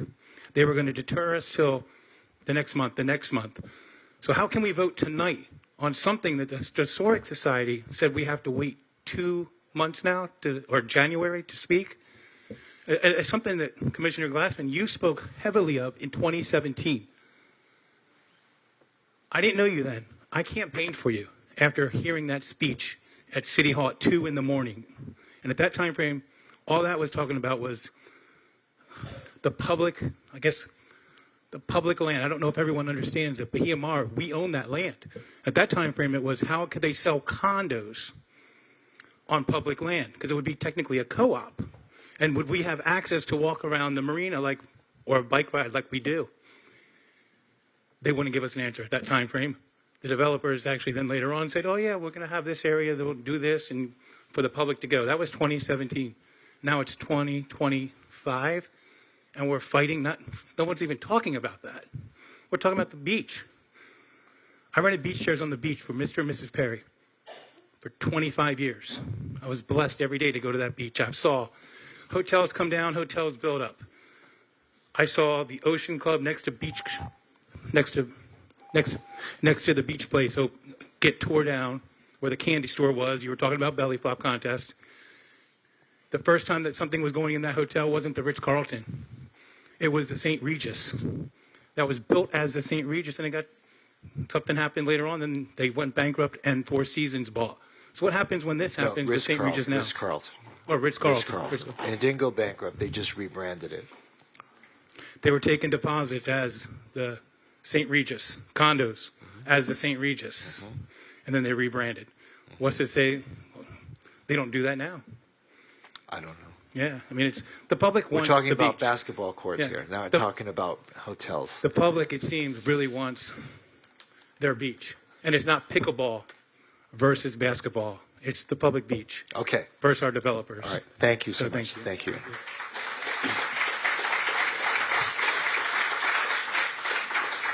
Is there anyone else who wishes to speak on this item? Okay, there being none, do I hear a motion to close public hearing? So moved. Second. Been moved and seconded. Please call the roll on the motion to close public hearing. Commissioner Sorensen? Yes. Vice Mayor Herbst? Yes. Commissioner Glassman? Yes. Commissioner Beasley Pittman? Yes. Mayor Trentalis? Yes, and public hearing on R5 is now closed. What's the pleasure? District Commissioner, would you like to begin this conversation? Sure. Thank you, Mayor. First of all, thank you everyone for showing up. I think it's incredible when we get so much input, and it's very valuable, and I wanted to say thank you. I have some questions for the city attorney and for the city manager. There were some references made, by the way, just to correct the record, because I know, Nancy, you wrote 2023. The commission actually entered into that agreement in January of 2024 with the Bahia Mar district, correct? That's correct. Help me understand, because it was brought up several times tonight, and I want to be really clear on this, that according to some of the speakers, we have the ability to go back and revisit and the development side, which in this case is the district, I believe, the taxing district, the community district, they cannot withhold that agreement unreasonably, whatever the language was. I think it was they cannot be unreasonably withheld. So from our legal perspective, can you please just talk to me about that? I really need to understand that really clearly because what I've heard from that district, the Bahia Mar Community District, is that they have no intention of acquiescing to any change from that agreement that we did in January of 2024. So I need to hear the legal opinion. Thank you, Commissioner Diaz, and I'll read that. Can you hear me? Am I close enough? A little closer. I will read that section. You can pull it of the closer. local agreement. You can pull it closer to you. Yeah, just move the whole machine.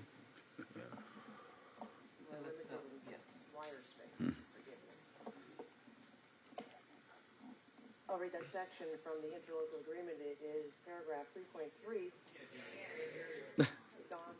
Yeah, I know. Just keep talking. I know. It's hard. I will speak up. The paragraph 3.3 of the interlocal agreement reads, the city possesses the authority to substitute and replace certain improvements as may be reasonably necessary based upon certain costs, permitting, and other factors.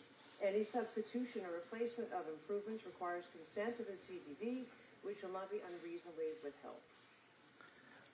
I understand. That's exactly what I did here. But I need you to explain to me the unreasonably withheld part. And I guess what I'm saying is, if we were to renege on that agreement, what would be the legal consequences, or what would be the grounds that we would have to do that in dealing with that language that you just read. And you're suggesting that we would not abide by the terms that require the pickleball courts to be placed where the basketball courts are? Exactly, because that is what we agreed to in January of 2024. And we are obligated to abide by our agreement. But what about the unreasonably withheld part? Well, that would be their entitlement, right? They cannot unreasonably withhold our request to make a change. And help define that for me, because that to me is very important to this. Because what I'm getting at is I don't want to get into a legal conflict over this, because Excuse me, folks. Please let everyone had a right to speak tonight, and now the commissioner has a right to speak without right. interference. I didn't groan or moan when anyone All right, spoke stop. at All the right. podium. Just keep going. So can you please help me understand that? Because I think that's really crucial to this. Are you speaking to their rejection of any change and whether they would in fact pay for the replacement of the basketball courts at another location? No, I'm not. Well, and I'm going to get to that in a little bit, because I need to just correct some of the things that were said about that as well. No, I want to know what that exactly means, that if we went to the table and we went to the taxing district, the community development district, and we said, we do not want to replace the basketball in that location. I'm not talking about the basketball further south. But if we decided that we did not want to do that, what would be the response? If they said absolutely not, how do we hold someone accountable to those words, unreasonably withheld? I need a little bit more clarity about those words. Well, would it burden the project? So would it be unreasonable to agree or disagree to do that? An aspect would be whether it would burden the project. They would have an opportunity to say that we don't concur, and then you would say that their objection is not reasonable because it would burden the project. Okay. So what, for instance, and I've heard this because I've asked this question, and I definitely have had this conversation with the BMR Community Development District. But I'm told things like, well, more than 30 units have been sold. We have offered that. It's on our model. It's in our, it's in our materials. Is that a good enough reason to say that you would put those sales in jeopardy? Is that an excuse, if you would, that the developer could actually say? The term unreasonably withheld requires sort of an interpretation of good faith and fair dealing. So we would analyze it in terms of whether it was good faith or fair dealing, and some of that would be subjective, Commissioner, but we certainly would expect them to assent to a reasonable condition. And unfortunately, words like unreasonable and reasonably held are very subjective. Mm-hmm. And so that's when we get into difficulty, because these things aren't specifically defined. Right, and that to me is something that I'm having a little bit of difficulty with on this. I also wanted to mention, and I know that people have talked about the history. I will tell you that this has been referenced several times, so let me just address this, but when I did speak in 2017, that was a night that went almost till 3 a.m., and our main objective that night was to make sure that that site plan did not get approved, and then when the commission came back, the next commission came back, the mayor and I worked with the development team to make sure that that project was scaled way back, that we had a lot more public space, including a 2-acre park on the western end of the peninsula, and that we were able to get the boat show out of a garage and give them that space. Those were the main objectives of what was addressed in 2017 when we fought that site plan. We lost, but then the next commission we were able to actually go back to the drawing board. So I just wanted to correct that record as well. The original basketball courts, because this has been mentioned as well, and several people, I know that the author is gone for the evening, but I want you to know that the original basketball courts were much closer to Las Olas and A1A. I have photos. I've gone to the Historical Society to view that information. They were much closer to Las Olas and A1A, actually the site of the wade-in, where we have the monument sign right there commemorating the wade-in. That's where the courts were in the 60s. The courts that we're referencing now across from Bahia Mar did not come till the mid-80s. So I know I also heard someone say they've been there for 80 years. That's not true. They've been there for about 40 years. So I just wanted to make sure people understood. Please don't yell back and forth. Thank you. Thank you very much. I would also want to just mention that I wanted to clear the record also because it was a little confusing. The original agreement with the developer in January of 2024 contemplated the replacement of the basketball court with the pickleball court. It was not contemplated at that time that we would actually be saying, okay, hey, we still want to keep basketball, let's find another site. It actually called for the elimination of the basketball courts with the replacement of the pickleball. When this commission did hear from folks that there was a big concern about eliminating the basketball courts, that's when we went back to the drawing board and said, can we please figure out if we can do both? Because we didn't want to get into a legal entanglement over the replacement and that site of the basketball with the pickleball, but we also heard the public saying we still want basketball on the beach. So what we did was we asked the city manager to come back with us and please show us how we could accomplish that, making sure that we were staying west of the coastal construction line, making sure that we'd be able to get to a point where we would be able to have that. This is all done in conjunction with also cleaning up the area under the pedestrian bridge, getting rid of all of our storage areas and bins, replacing all of the fitness equipment, and also replacing the picnic tables and the grills. So all of that is the amenity package, correct me if I'm wrong, that we're talking about in terms of how we're going to improve the park, the beach park. All of those amenities would still be accessed by the same parking lot, correct me if I'm wrong, the beach parking lot from the north to the south, that same length of beach. So this commission did hear and did listen to the fact that people wanted to still be able to play basketball on the sand. But again, because of that legal obligation from January of 2024, we tried to come up with a plan that would work for everyone and still have all of those amenities on the beach, and to the tune of $1 million, right? I think that's what we said from the development team. They were still doing $1 million for those improvements. Plus, we had funds also allocated from the Parks Bond for the beach, correct? So there's $1 million that is available for eligible improvements as specified in the interlocal agreement, and we cannot exceed the $1 million based on those improvements that have been listed. Right. Just wanted to add to your comments, we are also contemplating replacing the playground at the beach as one of the improvements. Are you talking about the one north at around Sebastian? That playground? Which playground? By the bathrooms. Oh, by the bathrooms. Yes, okay. and so that would be under the Parks Bond funding. Okay. Separate and apart from the interlocal agreement funding. Okay. Thank you. So that is part of it as well. Yes. I understand. Okay. So I just wanted to clear up those issues because those are just things that I've been hearing tonight, and I wanted to make sure that everybody understood. So thank you for that. It helps, and I appreciate the clarity. Thank you, Mayor. Okay. There's a couple of other things I want to make sure we are all dealing with the same set of facts. You mentioned the $1 million. I believe that was what the developers agreed to pay for the relocation of the basketball site. No.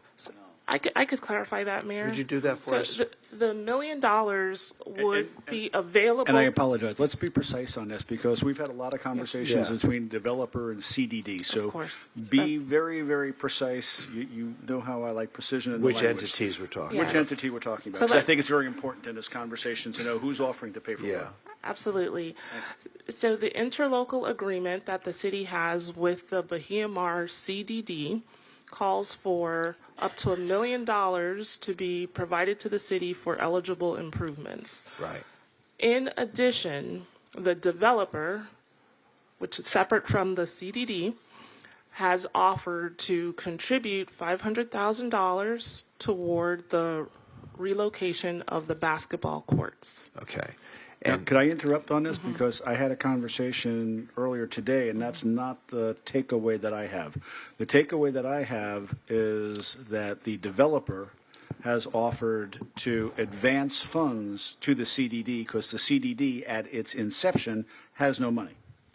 So what they've offered to do is advance funds to the CDD to the tune of $500,000. So I do think it's very In important. addition to the $1 million? No. So the $1 million is coming from the CDD as part of our interlocal agreement. The CDD has no money to fund any improvements at this time. It's my understanding, and I really want to make sure we confirm this because I'm getting conflicting messaging around this, and I think it's important we're all on the same page, is that the developer has agreed to advance funds to the CDD in order for all of this to take place now. That doesn't mean that we're getting $1 million plus 500 for a total of 1.5 million. I will say that I believe that the first portion of what you're saying is accurate. I do believe that the developer is under the impression, and this impression was given by the city, that the eligible improvements pursuant to the interlocal agreement would amount to about $500,000 and not reach that $1 million threshold. Correct. I also believe that the developer is willing to contribute a separate $500,000 toward the relocation of the basketball court for a combined contribution between the CDD and the developer to $1 million, so not 1.5. All right, so I think we're all getting different information. Right. So what I think, Mayor, if I may, so what I think the suggestion is that the CDD has agreed to fund up to $1 million. What we're saying now is that the totality of the enumerated improvements at the beach are only going to be $500,000. The eligible improvements The eligible pursuant to the improvements. interlocal agreement. So we're not going to be getting $1 million from the CDD. We're getting $500,000 from the CDD. That's what we're estimating at the moment. If Okay. those costs go up, we have up to the $1 million. All right, well, I think we need to get something in writing that Yeah. clarifies all this because Yeah, what we I'm need to hearing have is clarity my there. belief, my understanding. This is not a criticism. Please don't take it this way. But when I hear my belief, my understanding, this is what I think we're going to get. That's very problematic for me because I'm hearing multiple conversations that don't seem to be saying the same thing. And again, specificity, transparency, and clarity on an issue is imperative. It's of the utmost importance. I would like something in writing at some point from the CDD, from the developers, from everybody, so I know what we're getting and what we're obligated for, because the city is going to be stepping up and covering whatever shortfall there may be outside of these agreements. Okay, so to continue, so it's going to be important that we have more specificity with regard to the obligations that have been represented to us. It was my understanding from the beginning that somebody from the developer's team, or whether it be the taxing entity, that the city was going to have up to $1 million to spend to relocate the basketball courts and also to contribute to the other amenities that we spoke of on the beach, and that we could use it any way we want as long as it provided assistance for the payment of these amenities on the beach, which would include the barbecue grills, the picnic tables, the playground equipment, anything else that was on the beach, and that our parks bond money would be used to augment any project that we have within that discussion. So because there's no clarity there, we need to make sure we firm that up. Number one.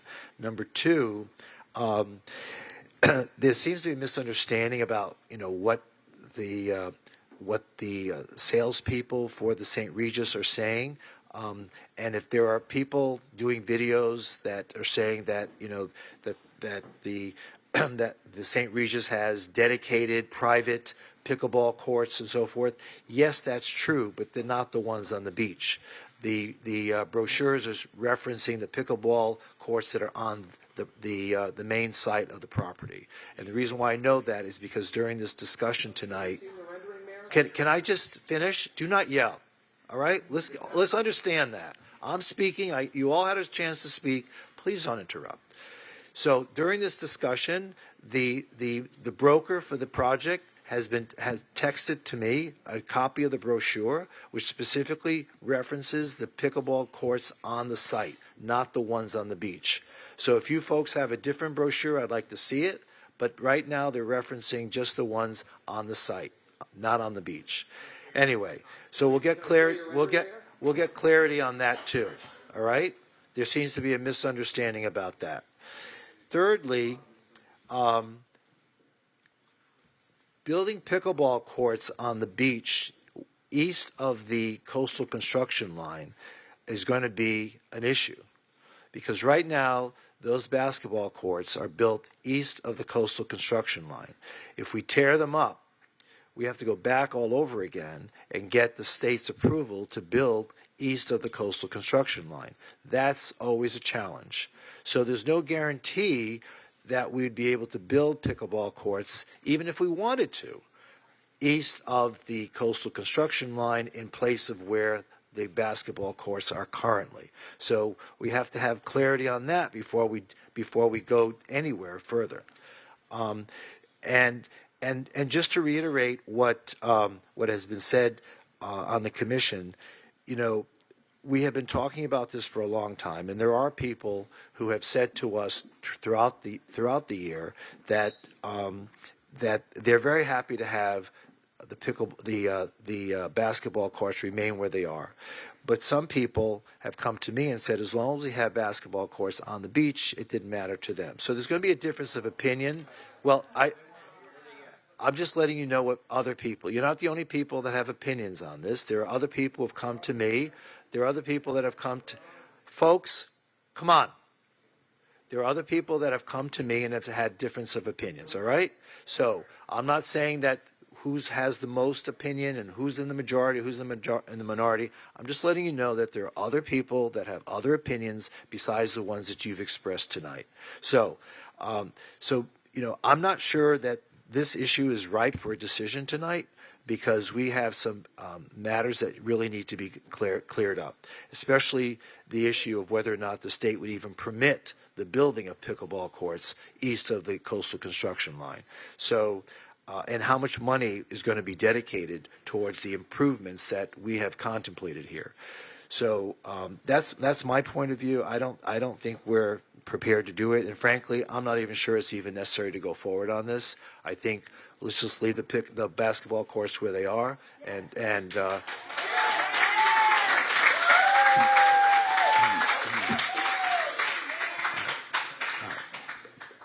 but anyway, let's just get some clarity on some of these issues, and then we can make a decision on whether or not to go forward. For the city manager, can you do us a favor? I believe there is a timeline in that agreement that we're obligated to meet, so I want to just make sure that we don't get into trouble with that as well, because it will take time for permits, it will take time to do whatever we need to do, but I believe there is a deadline. There is a deadline in there. It's based on the effective date of the agreement, and it is January 2027. That they have to be completed? Yes, and we also have the cost breakdown for the proposed improvements in the exhibit.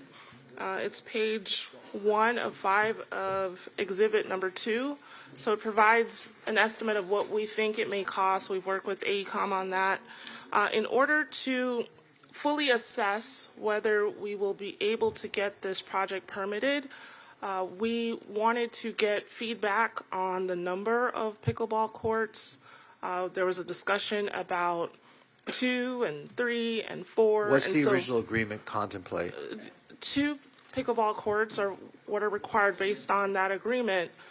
But in order to really advance the discussions and exploration of the permitting, we would need to know which direction we should be headed in. So that's part of the reason why we wanted to get the clarification, because we won't be able to fully understand whether a permit is feasible if we don't know the extent of the scope. Have we reached out at all to the state to find out if that's even feasible then, to take the footprint of the basketball court now, replace that with pickleball, even though it is, as the mayor said, east of the coastal construction line? Have we been able to ascertain if that is even doable? Or because of the fact that we're not building anything new, is that site, being that it's already got pavement, et cetera, is it grandfathered in or not? We've begun that process of exploration with the state, but we do not have a definitive answer at this time. We have not submitted for a permit. We've just had some preliminary outreach to the state. What does that mean exactly, preliminary outreach? I'm going to call Ben Rogers, Assistant City Manager, to share more on the conversations with the state. Well, while we wait for Ben, so just so I'm clear, if we stay on the same footprint, right? If we do 3 pickleball courts, right? We could do 3 pickleball courts on the basketball courts. We're staying on the same footprint. We're not expanding the footprint of the concrete that is already in place. I'm assuming that is but John, feasible. it might be a legal non-conforming use, which means the rules may have changed since the basketball courts were first installed. So I don't want to use that as a false premise that we can go forward with pickleball using the same footprint. You just never. They always change the rules, right? No, fair point. Yeah. Just like crosswalks.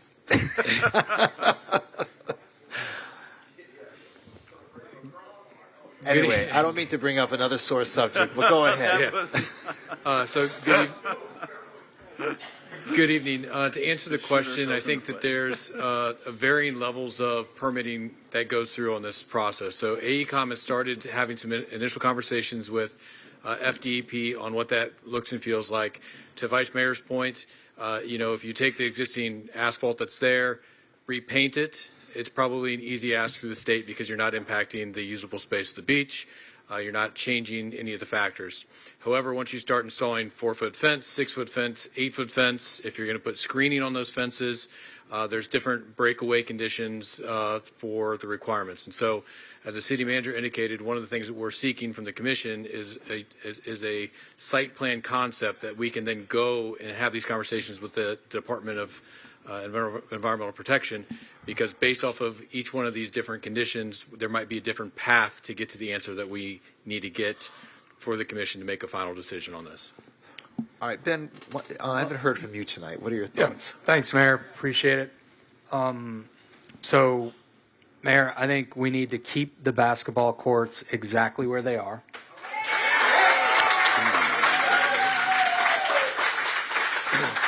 And as the city attorney mentioned, I think the next step is we need to work with the CDD to assent to a reasonable condition to keep the basketball courts exactly where they are. I think we can do that.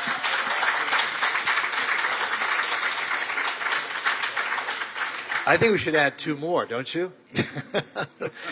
Anyway, what about Pam? What are your thoughts?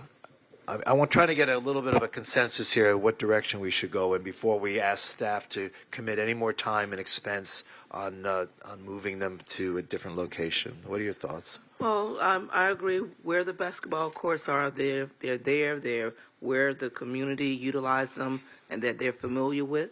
So if that's the case and they're able to stay there without us breaching the agreement that's in place, because there's still that agreement that we haven't discussed. It was read by our attorney, but before, when we discussed this, it appeared to my understanding that we both would have to be in agreement in order to let them stay or move them, whatever the situation comes down to. So, but where I sit, let them stay where they are, but also understanding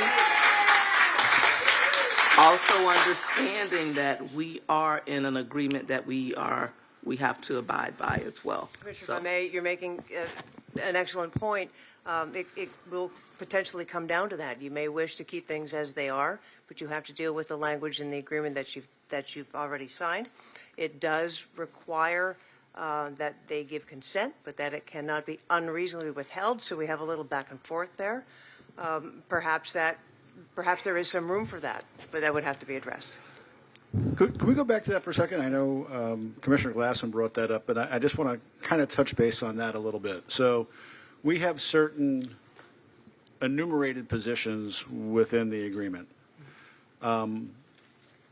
One of the things we've talked about is if there were leftover funds, could we add additional amenities to the beach, right? So when I think about consent not being unreasonably withheld, I think of it more in the context of if we wanted to add more barbecue grills, more picnic tables, more things of that nature, it doesn't impact the substance and nature of the agreement itself. It's merely expanding what we have. But if you're talking a complete replacement of one of the enumerated features of the agreement and they object to that, it would seem to me that there's more of a basis for them rejecting that request than something that's somewhat more innocuous. So when you talk about unreasonably withheld, where does that come in to specifically enumerated features of an agreement? Well, you're substituting or replacing certain improvements. The improvements are identified specifically. Right. And so they would have to agree to those major changes. I think to your point, the identified items are very specific, and those are the ones to which they would have to give consent. And that would include the pickleball. It would. It would, yeah. It would. It would. So is it more reasonable then for them to object to specifically listed items in the agreement than it would be for us to add additional items? I'm just trying to get a sense of where that unreasonably withheld comes into play. If it goes to exceed the intent, right? The intent of the agreement is to come together for the benefit of the public and this property and to put specific amenities, which we call improvements. It goes to that intent. Right. And that intent is to have at least 2 pickleball courts where the existing basketball courts are. Those are the identified amenities, and some other things, the fitness park, those things. And the CDD will provide up to $1 million to assist with that. That's what the language is. So the intent is to have these specific items. The city, it's addressed here, has the opportunity to come along and say, well, we want to make a couple of changes in these amenities. We don't particularly want these. What say you? And so your question then is, well, what would it matter to them? What would be the threshold? What would be reasonable to object to and not to object to? Within that context, then, would we have to articulate a reasonable basis for the substitution? Or do they have to dictate a reasonable basis to deny the reason? The burden's on them. Correct. Well, I'm wondering if it has to go both ways. I mean, so How to read it that way, Vice Mayor? So we don't have to articulate a reason as to why we want to do a substitution. No. We can just simply ask for it. We can simply ask for it. And they can accept or reject that. And from that point, next step is mediation, litigation. No, they can accept it, and or if they don't, I want to understand the process. If you don't, you hope that you could come to some reasonable, resolution, or head in another direction. Right. So that's what I'm trying to understand, though, is lay out the steps for me if they choose not to, as they have suggested, that they are not amenable to what we are suggesting. What are the steps? So I know we're dealing now with another governmental entity, and I know having gone through this before, what is it, 164 proceeding, where you go through mediation? Yeah, right, that would be a process. And at first, you're still going to have some discussion with them about, what is reason, what they would object to. I don't know that is the case. I don't know that anyone does, whether they would object to that. It would be such an entanglement to then have to proceed and to unrest that and still comport with your other obligations under the agreement, because you're obligated to complete the project within 3 years. And now you're getting mired in some disagreement, which would prevent you from completing the project, which creates other problems. Okay. City Manager, don't we have some preliminary indication from the CDD that they were not receptive to the idea of a substitution or an abandonment of the pickleball? Yes, I did attend a CDD meeting over the summer or early fall, and that was what was indicated at that time. I do also want to highlight in the agreement what might be somewhat of a caveat as to what is reasonably necessary. So the city possesses the authority to substitute and replace certain improvements as may be necessary based upon certain costs, permitting, and other factors. Other factors. We don't have any specificity on what the other factors are, but I think that was an attempt to qualify what would be reasonable or not, or what would be the basis for a substitution or replacement. And to your point, I do think that. So it's like beauty; it's in the eye of the beholder. Yes. Well, I think the other factors could be the public opinion. So. Well, and that, but thank you. Actually, Mayor, I appreciate you bringing that up, because I want to know if that's the basis for another factor. And Mayor, you were here back in 2003 when a city commission decided to undo a previous approval that the CRA had done at the beach, and we were in litigation and tied up that parcel of land over there for the better part of 10 years. What was the name of that parcel? What was that? Some started with a P. What was it? It was at the Las Olas Marina. It was just on the other side, that vacant lot over there. Yeah. Well, and we won. we did. We won. Took us a decade. I held out for 10 years, but. So, Mayor, can I make a suggestion? I think it had like a name of a city in Italy or something. It did. Not Palazzo Las Olas. Palazzo. There we go. Palazzo Las Olas. I knew how to Palazzo. Palazzo. Not a city, but I love when we got a bunch of old people up here who Palazzo remember Las stuff from Olas. years ago. Palazzo, the Palazzo. Well, so when the public Not you, sweetheart. Not so you. when the Everybody- public it's speaks other up, guys. we need to listen, and I think I agree. that's a It's justifiable important. basis. I think, Mayor. I think that going forward, we should try to work with the developer and see what other alternative methods of trying to find recreational facilities on the beach that suits their expectations, at the same time suits the community's expectations. So there's an opportunity here to compromise. And Ben, did you want to say something? Yeah, no, thanks, Mayor. Completely agree with you, Mayor. And my suggestion would be that I think it might be helpful to have a single point of engagement and dialogue with the CDD. Right. I think that should be you, Mayor, and with the city attorney to start the dialogue, exploring the possibilities, and then let us know how it's going. Okay. And city manager and city attorney, I know I've made this point before. I'm just concerned about the timeline in these agreements. I'm concerned about one thing leading to another and pushing things back. I'm just concerned about any bit of risk that we might be facing. That's why it's so important for you and also my colleagues. We just need to figure out what we're doing here, but we're going to need information from you because we really need to understand the whole picture. Again, it said 3 years from that agreement to get all of this done. Correct. And now we only have 12 months left. So, and we know what happens with litigation, and we know what happens with mediation, and we know. So does that add another problem for us? I just want to understand the entire picture here and what we are facing, what we could be facing, so that we can make a decision that benefits the whole city. I really need to have it. Let's see what we can work out. My experience with the developers is that they're reasonable people, and I'm sure we'll come up with some solution that will work for everybody. So let me take the responsibility of meeting with them, at the city manager and the city attorney, and we'll figure something out. In the meantime, thank you. All right. So in the meantime, with regard to R5, why don't we just defer this, or do we want to just vote it down? I think we need more information from our city attorney and our city manager. I think we should just defer this like we've been deferring everything all day. All right. So, I mean, I don't want to be sarcastic. I want to be correct. So, city attorney, if it's your wish to pursue some more information before you act on this, then I recommend that you move to defer. Let's just defer this indefinitely. Okay. Well, that would be your choice. Indefinitely might not be the best option, but it's certainly your choice. We'll defer it until we don't. Okay. Mindful of your obligations under the contract and timeliness. Do we need to vote on that or just defer it? Yeah, please. All right. Move to defer. Okay. Second. Okay. Been moved and seconded. Please call the roll. Anyone else wish to speak? No. Please call the roll. Commissioner Sorensen? Again, move to defer, right? We're deferring Correct. this Just move to indefinitely. defer.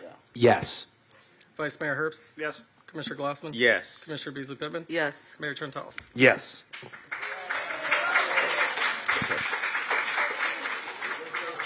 Okay. Don't you want to stay for the rest of the meeting? Okay, moving R6. R6 also is to be deferred. Do we need a vote on that? Yes. Yes, please. Okay. Move to defer. To Second. January 6th? 20. 20. No, we moved it to the 20th, didn't we? This one. Okay, I'm sorry. Yes. No. This Oh, no, was this the, is no, just- no. oh, This this is is the the 6th. This is the 6th. Okay, it's hard to remember which is when. Okay. Motion to defer to 6th. Till Do I January hear, 6th. Do I hear a second? Thank you, Greg, for being here. Do I hear? Was there a second? Second. Second. Okay. Please call the roll. Commissioner Sorensen? Yes. Vice Mayor Herbst? Yes. Commissioner Glassman? Yes. Commissioner Beasley Pittman? Yes. Mayor Trentalis? Yes, and R6 is now deferred to January 6th. R7, this is a quasi-judicial, judicial resolution, an amendment to site plan level 2 development alternative design request from Dependable Equities. This is the Bell project on 3rd Avenue. Anyone wishing to speak must be sworn in, and the commission will announce any site visits, communications, or expert opinions received and make them a part of the record. Vice Mayor, do you have any disclosures? Communication with Ms. Toothaker? Commissioner Beasley Pittman? With Toothaker as well. I also had a communication with Mrs. Toothaker. Commissioner Glassman? Yes, same. Met with Stephanie Toothaker December 15th. Just yesterday? Just yesterday. Wow. Mayor? Mayor? May I suggest for the record, when you identify the person with whom you spoke, you identify their relationship to the project? Their relationship to the project? Yes. They Is are the person the counsel for the... counsel for the principal, yeah. Yes. Council, same thing. Council for the principal, Stephanie Toothaker, Zoom meeting yesterday, December 15th. Ditto. Counsel for the principal. Okay.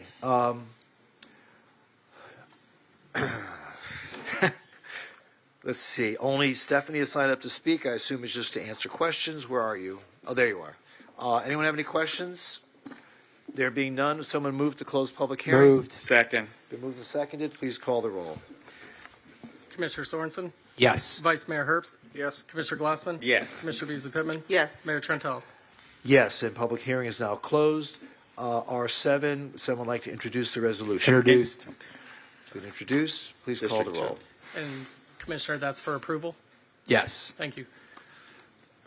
A resolution of the City Commission of the City of Fort Lauderdale, Florida, approving an amendment to Site Plan Level 2 Development Permit and an alternative design that meets the overall intent of the Downtown Master Plan for the project known as Bell, located at 300 Northeast 3rd Avenue, Fort Lauderdale, Florida, in the Downtown Regional Activity Center, City Center Zoning District. Commissioner Sorensen? Yes. Vice Mayor Herbst? Yes. Commissioner Glassman? Yes. Commissioner Beasley Pittman? Yes. Mayor Trentalis? Yes, and R7 is now approved. Moving on to PH1, public hearing. This is the second public hearing, a resolution regarding the designation of real property located at 3100 Northeast 32nd Avenue as a brownfield area for rehabilitation and redevelopment pursuant to Florida's Brownfields Redevelopment Act. One person to sign up to speak, Nectaria, but that's just to answer questions, right? Are you still here, Nectaria? Oh, there you are. She is there. You're so quiet. Anyone have any questions? Do I hear a motion to close public hearing? Move. Do I hear a second? Second.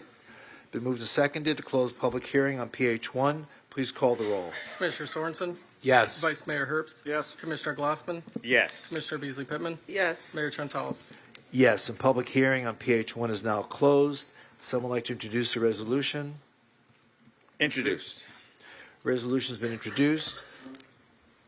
Please call the roll. A resolution of the City Commission of the City of Fort Lauderdale, Florida, making certain findings and designating the real property located at 3100 Northeast 32nd Avenue, Fort Lauderdale, Florida, 33308, folio number 494330031320 as a brownfield area pursuant to Section 376.80, parens 2, parens C, Florida statutes for the purpose of rehabilitation, job creation, promoting economic redevelopment, authorizing the city of Fort Lauderdale to notify the Florida Department of Environmental Protection of said designation, providing an effective date.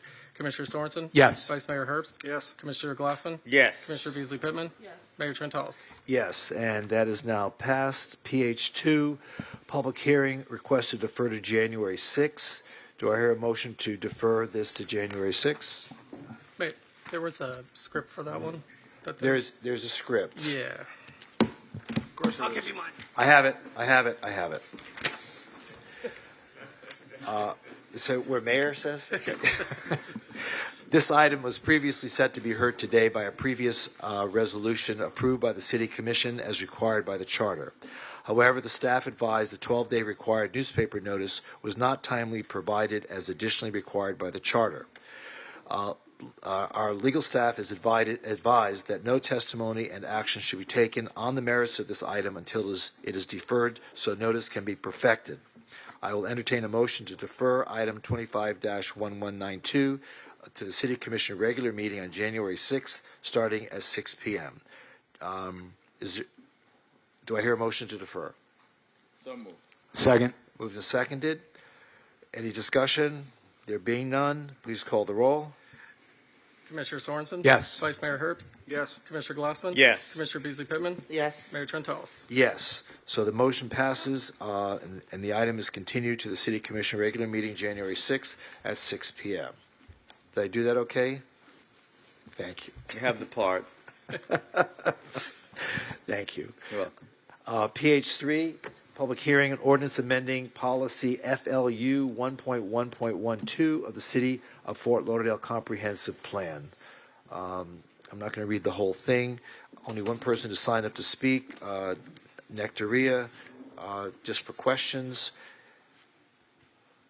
Anyone have any questions or comments? Someone like to move to close public hearing? So moved. Second. Moved and seconded. Please call the roll. Commissioner Sorensen? Yes. Vice Mayor Herbst? Yes. Commissioner Glassman? Yes. Commissioner Beasley Pittman? Yes. Mayor Trentalis? Yes, and public hearing on PH3 is now closed. Would someone like to introduce the ordinance? Introduce for approval. It's been introduced for approval. Please call the roll. In ordinance of the City of Fort Lauderdale, Florida, amending policy FLU 1.1.12 of the City of Fort Lauderdale Comprehensive Plan, future land use element, Uptown Urban Village Transit-Oriented Development Future Land Use Designation to delete Comment 7, which provides that residential uses are only permitted in portions of the Uptown TOD located east of Powerline Road and north of Cypress Creek Road and east of North Andrews Avenue, south of Cypress Creek Road, providing for severability, repeal of conflicting ordinance provisions, transmittal to the applicable reviewing agencies, and providing for an effective date. Commissioner Sorensen? Yes. Vice Mayor Herbst? Yes. Commissioner Glassman? Yes. Commissioner Beasley Pittman? Yes. Mayor Trentalis? Yes, and PH3 is now approved. Moving on to PH4, this is a public hearing, quasi-judicial resolution approving an after-the-fact waiver of limitations at 100 Hendricks Isle for one boat lift extending a maximum distance of 31 plus or minus feet measured from the property line into the adjacent waterway of the Rio Grande Canal. Anyone wishing to speak must be sworn in, and the Commission will announce any site visits, communications, or expert opinions received and make them a part of the record. We have a couple people who signed up to speak, Steve Witten and Jenna Robbins. Steve, are you still here? Yeah, Steve, you're here. Is Jenna here? There. Are you here to speak in favor or against it? In favor? I'm sorry?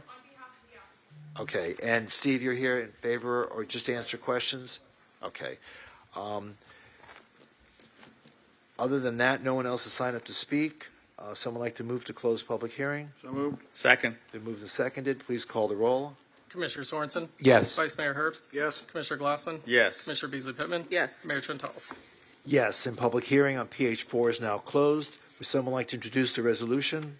Introduced. The resolution's been introduced. Just in favor, correct? In favor, Approving. yes. All right. Anyone have any questions for the commission? None? Okay. Please call the roll. This What? one was quasi, and I don't know. I don't think Unless we I did missed it. disclosures yet. Yeah. I don't know. Oh, I didn't You we say? mentioned it, but you didn't ask. I'm sorry. It's okay. Before we vote, Vice Mayor, do you have any disclosures? My only disclosure is Mr. Witten. Okay. Commissioner Beasley Pittman? None. I don't believe we spoke on this, Steve, did we?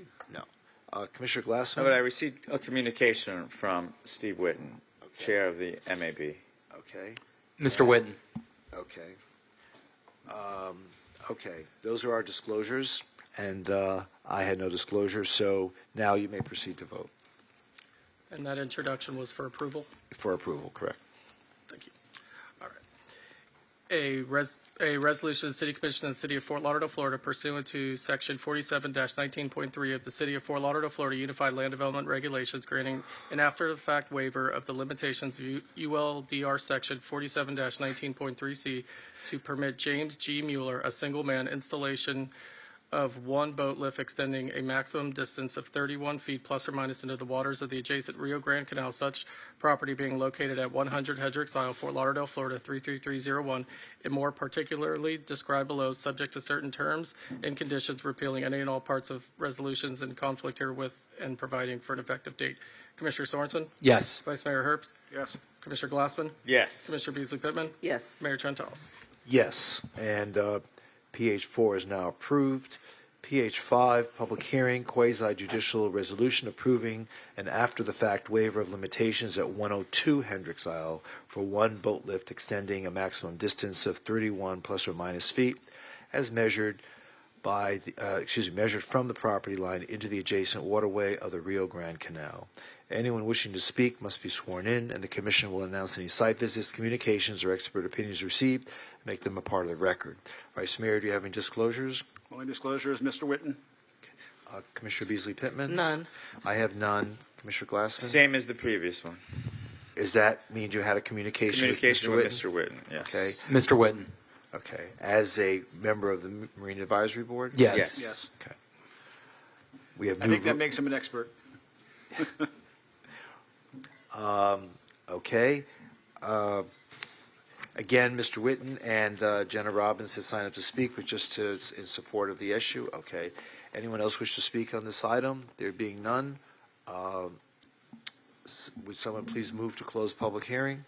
So moved. Second. Been moved and seconded. Please call the roll. Commissioner Sorensen? Yes. Vice Mayor Herbst? Yes. Commissioner Glassman? Yes. Commissioner Beasley Pittman? Yes. Mayor Trentalis? Yes, and public hearing is now closed. Would someone like to introduce the resolution? Introduce for approval. Introduced for approval. Please call the roll. A resolution of the City Commission of the City of Fort Lauderdale, Florida, pursuant to Section 47-19.3E of the City of Fort Lauderdale Unified Land Development Regulations, granting an after-the-fact waiver of the limitations of ULDR Section 47-19.3C to permit Daniel Kraninger, a married man, installation of one boat lift extending a maximum distance of 31 feet plus or minus into the waters of the adjacent Rio Grande Canal, such property being located at 102 Hendricks Isle, Fort Lauderdale, Florida 33301, and more particularly described below, subject to certain terms and conditions, repealing any and all parts of resolutions in conflict herewith and providing for an effective date. Commissioner Sorensen? Yes. Vice Mayor Herbst? Yes. Commissioner Glassman? Yes. Commissioner Beasley Pittman? Yes. Mayor Trentalis? Yes, and PH5 is now approved. Moving on to OFR1. This is a first reading ordinance amending Chapter 8 of the Code of Ordinances regarding the sale, service, and consumption of food and alcoholic beverages, and to create administrative review procedure for license renewal applications and increase the license application fees. We have one person signed up to speak, Marilyn Mamano. Anyone else wish to speak on this item? Okay.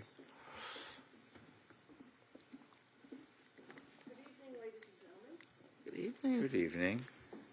This is your lucky day. I'm here to provide you with some constructive ways that you Well, wait, I can't hear Microphone, you. microphone, microphone. The whole world wants to hear the constructive ways. Please push the button.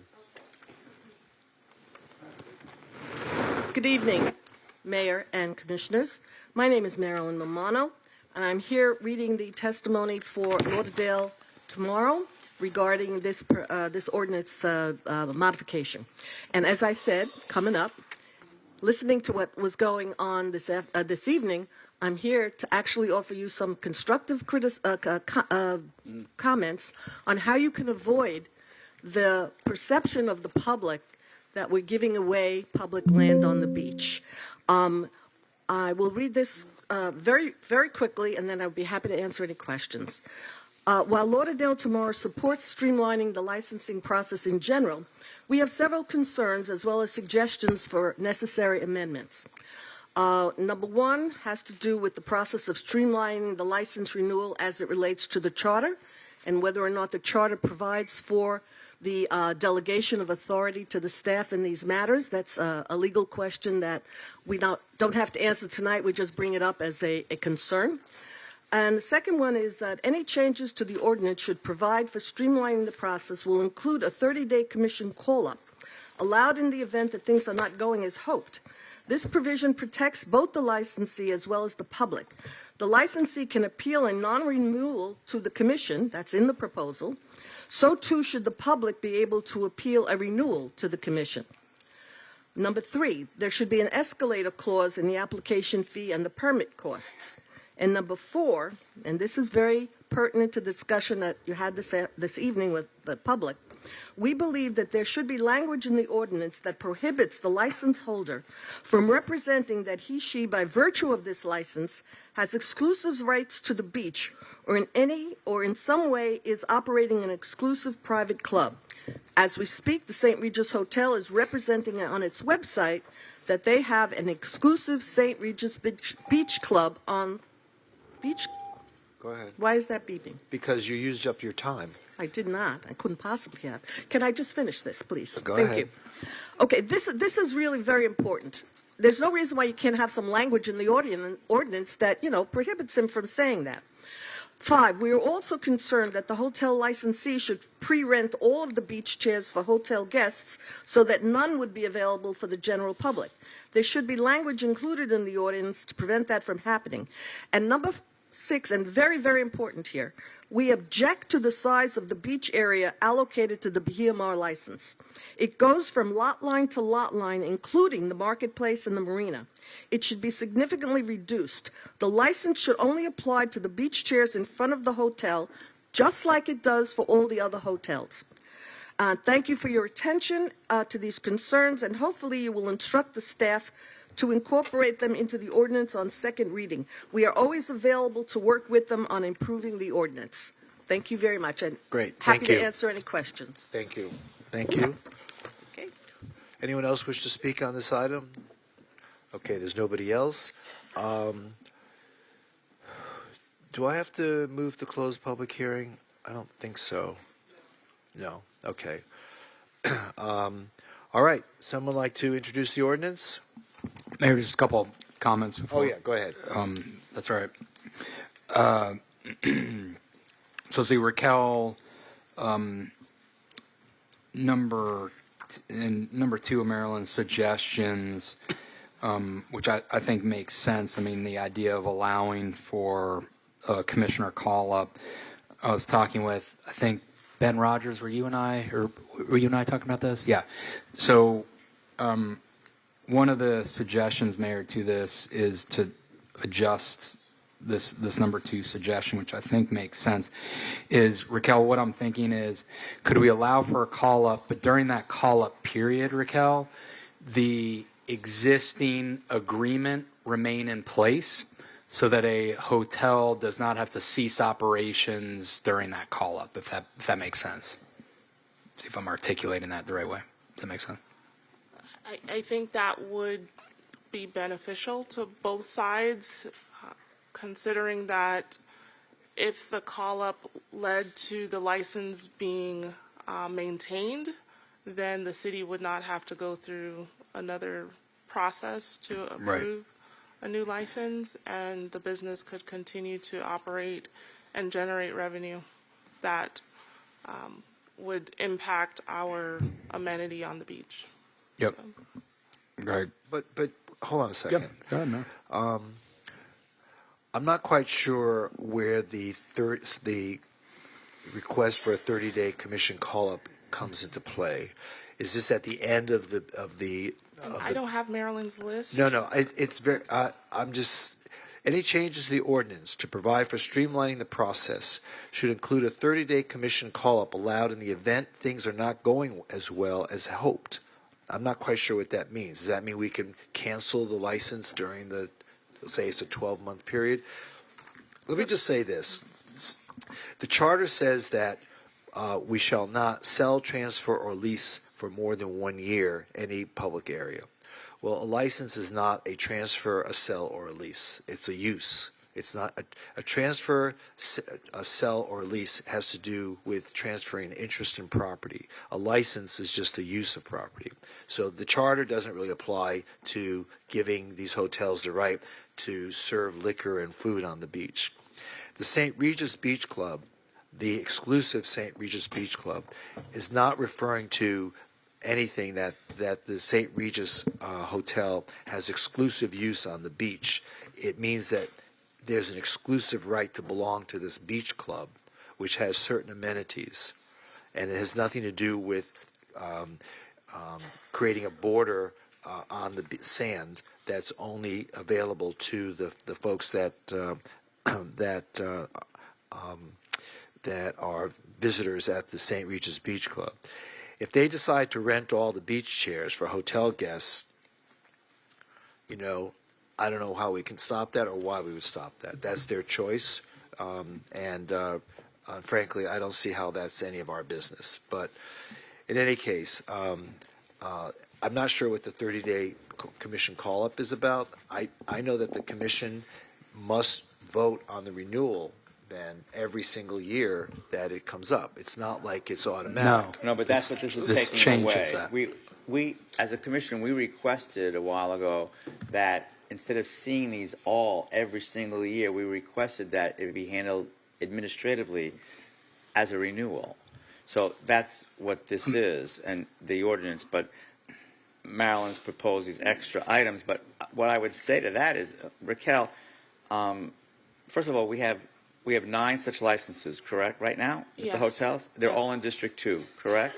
Yes. Yes. So what I would say is I have not heard any complaints at all from anyone. I go regularly to the beach meetings. I go, I speak to a lot of folks along that stretch.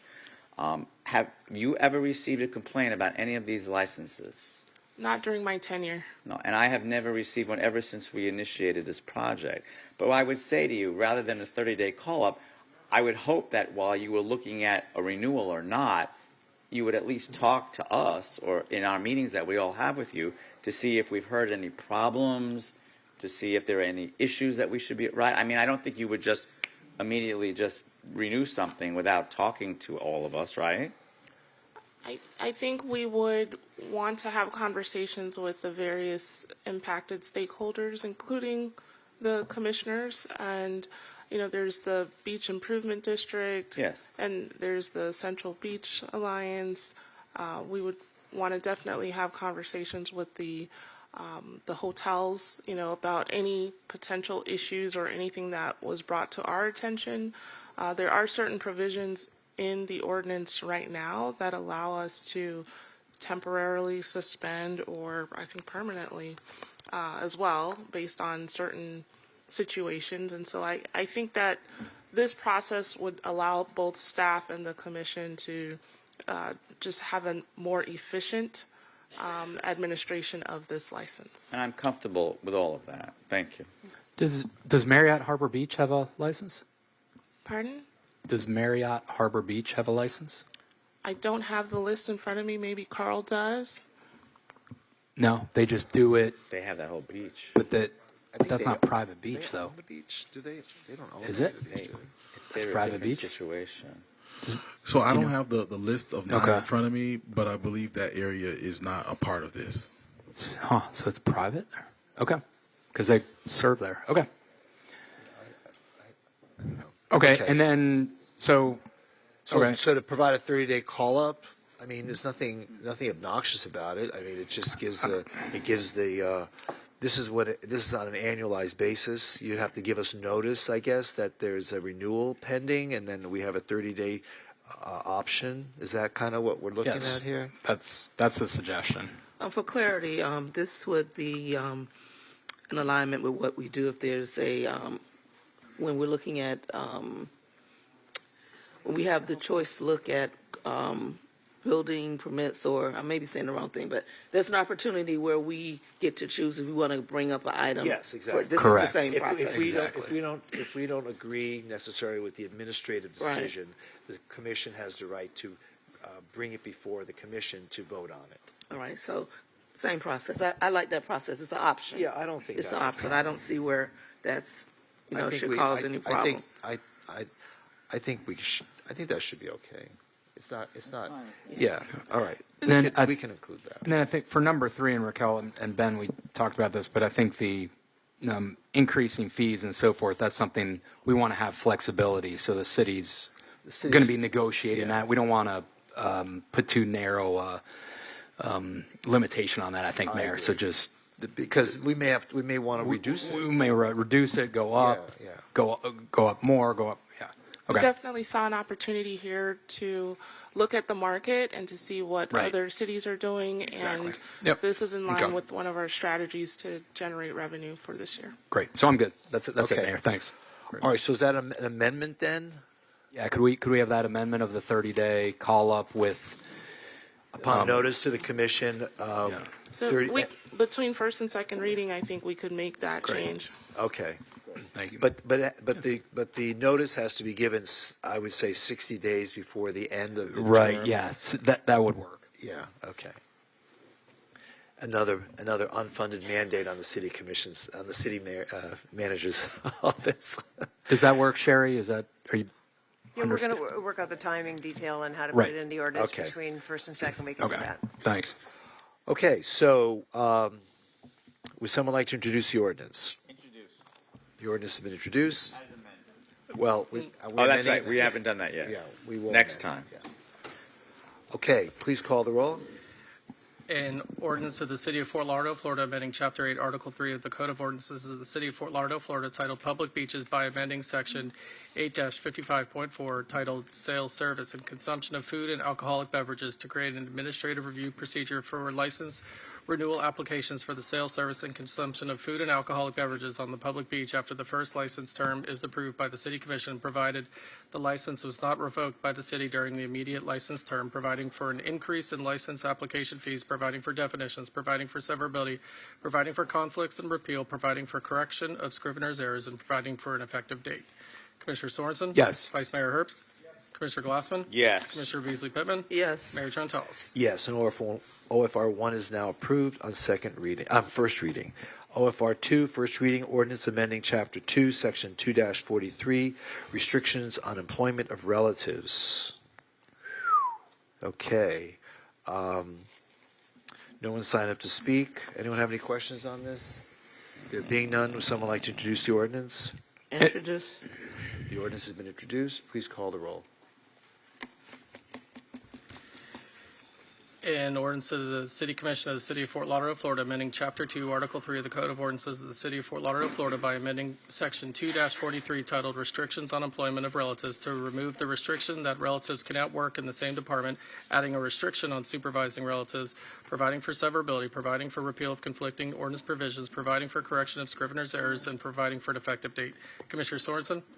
Yes. Vice Mayor Herbst? Yes. Commissioner Glassman? Yes. Commissioner Beasley Pittman? Yes. Mayor Trentalis? Yes, and OFR 2 is now approved on first reading. OFR 3, a first reading, an ordinance amending Chapter 27 of the Code of Ordinances to establish an administrative application process, associated fees, and define vehicle for hire services and operating standards. We have 3 people who've signed up to speak. Are you all in favor of this? David Hadlin, Paul Minoff, and Alex Villamil? You're all in favor? I'm in favor, but have a lot of comments too. Can you squeeze your comments in 2 minutes? Please come up. Please come up. David?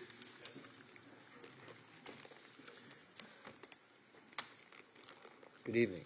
Good evening, Mr. Mayor. Good evening, Mr. Mayor and the Commissioners. There we go. Good evening, Mr. Mayor and the Commissioners. Thank you for having me this evening, and Merry Christmas to all of you. My name is David Hadlin. A lot of people know me here as Dallas. I'm the founder of Sunrise Shuttles. I grew up here in Fort Lauderdale.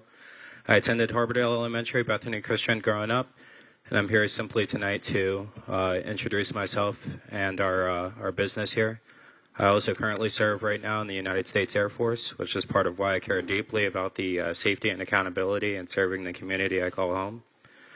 Sunride Shuttles is a locally built transportation platform designed specifically for low-speed vehicles, such as golf carts focusing on short local trips in dense areas like downtown, beach corridors, and entertainment districts.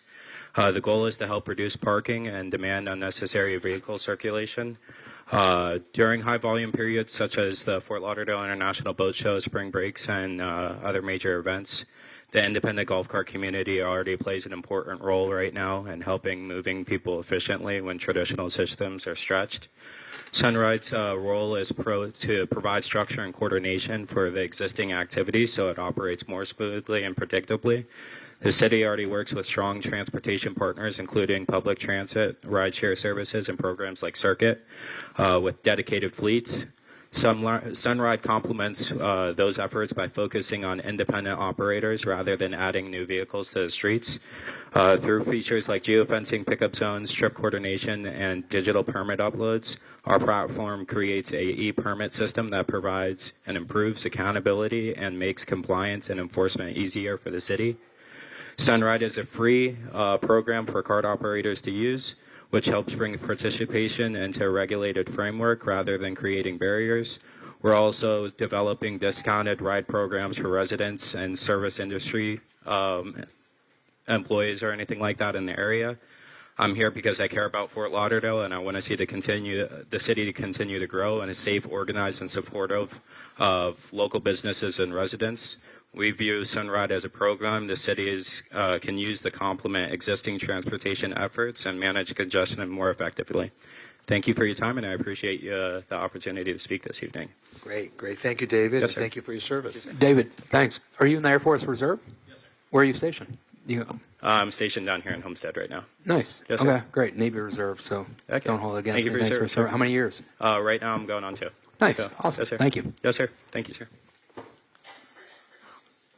You need a ride in the air or on the sea. Okay, Paul.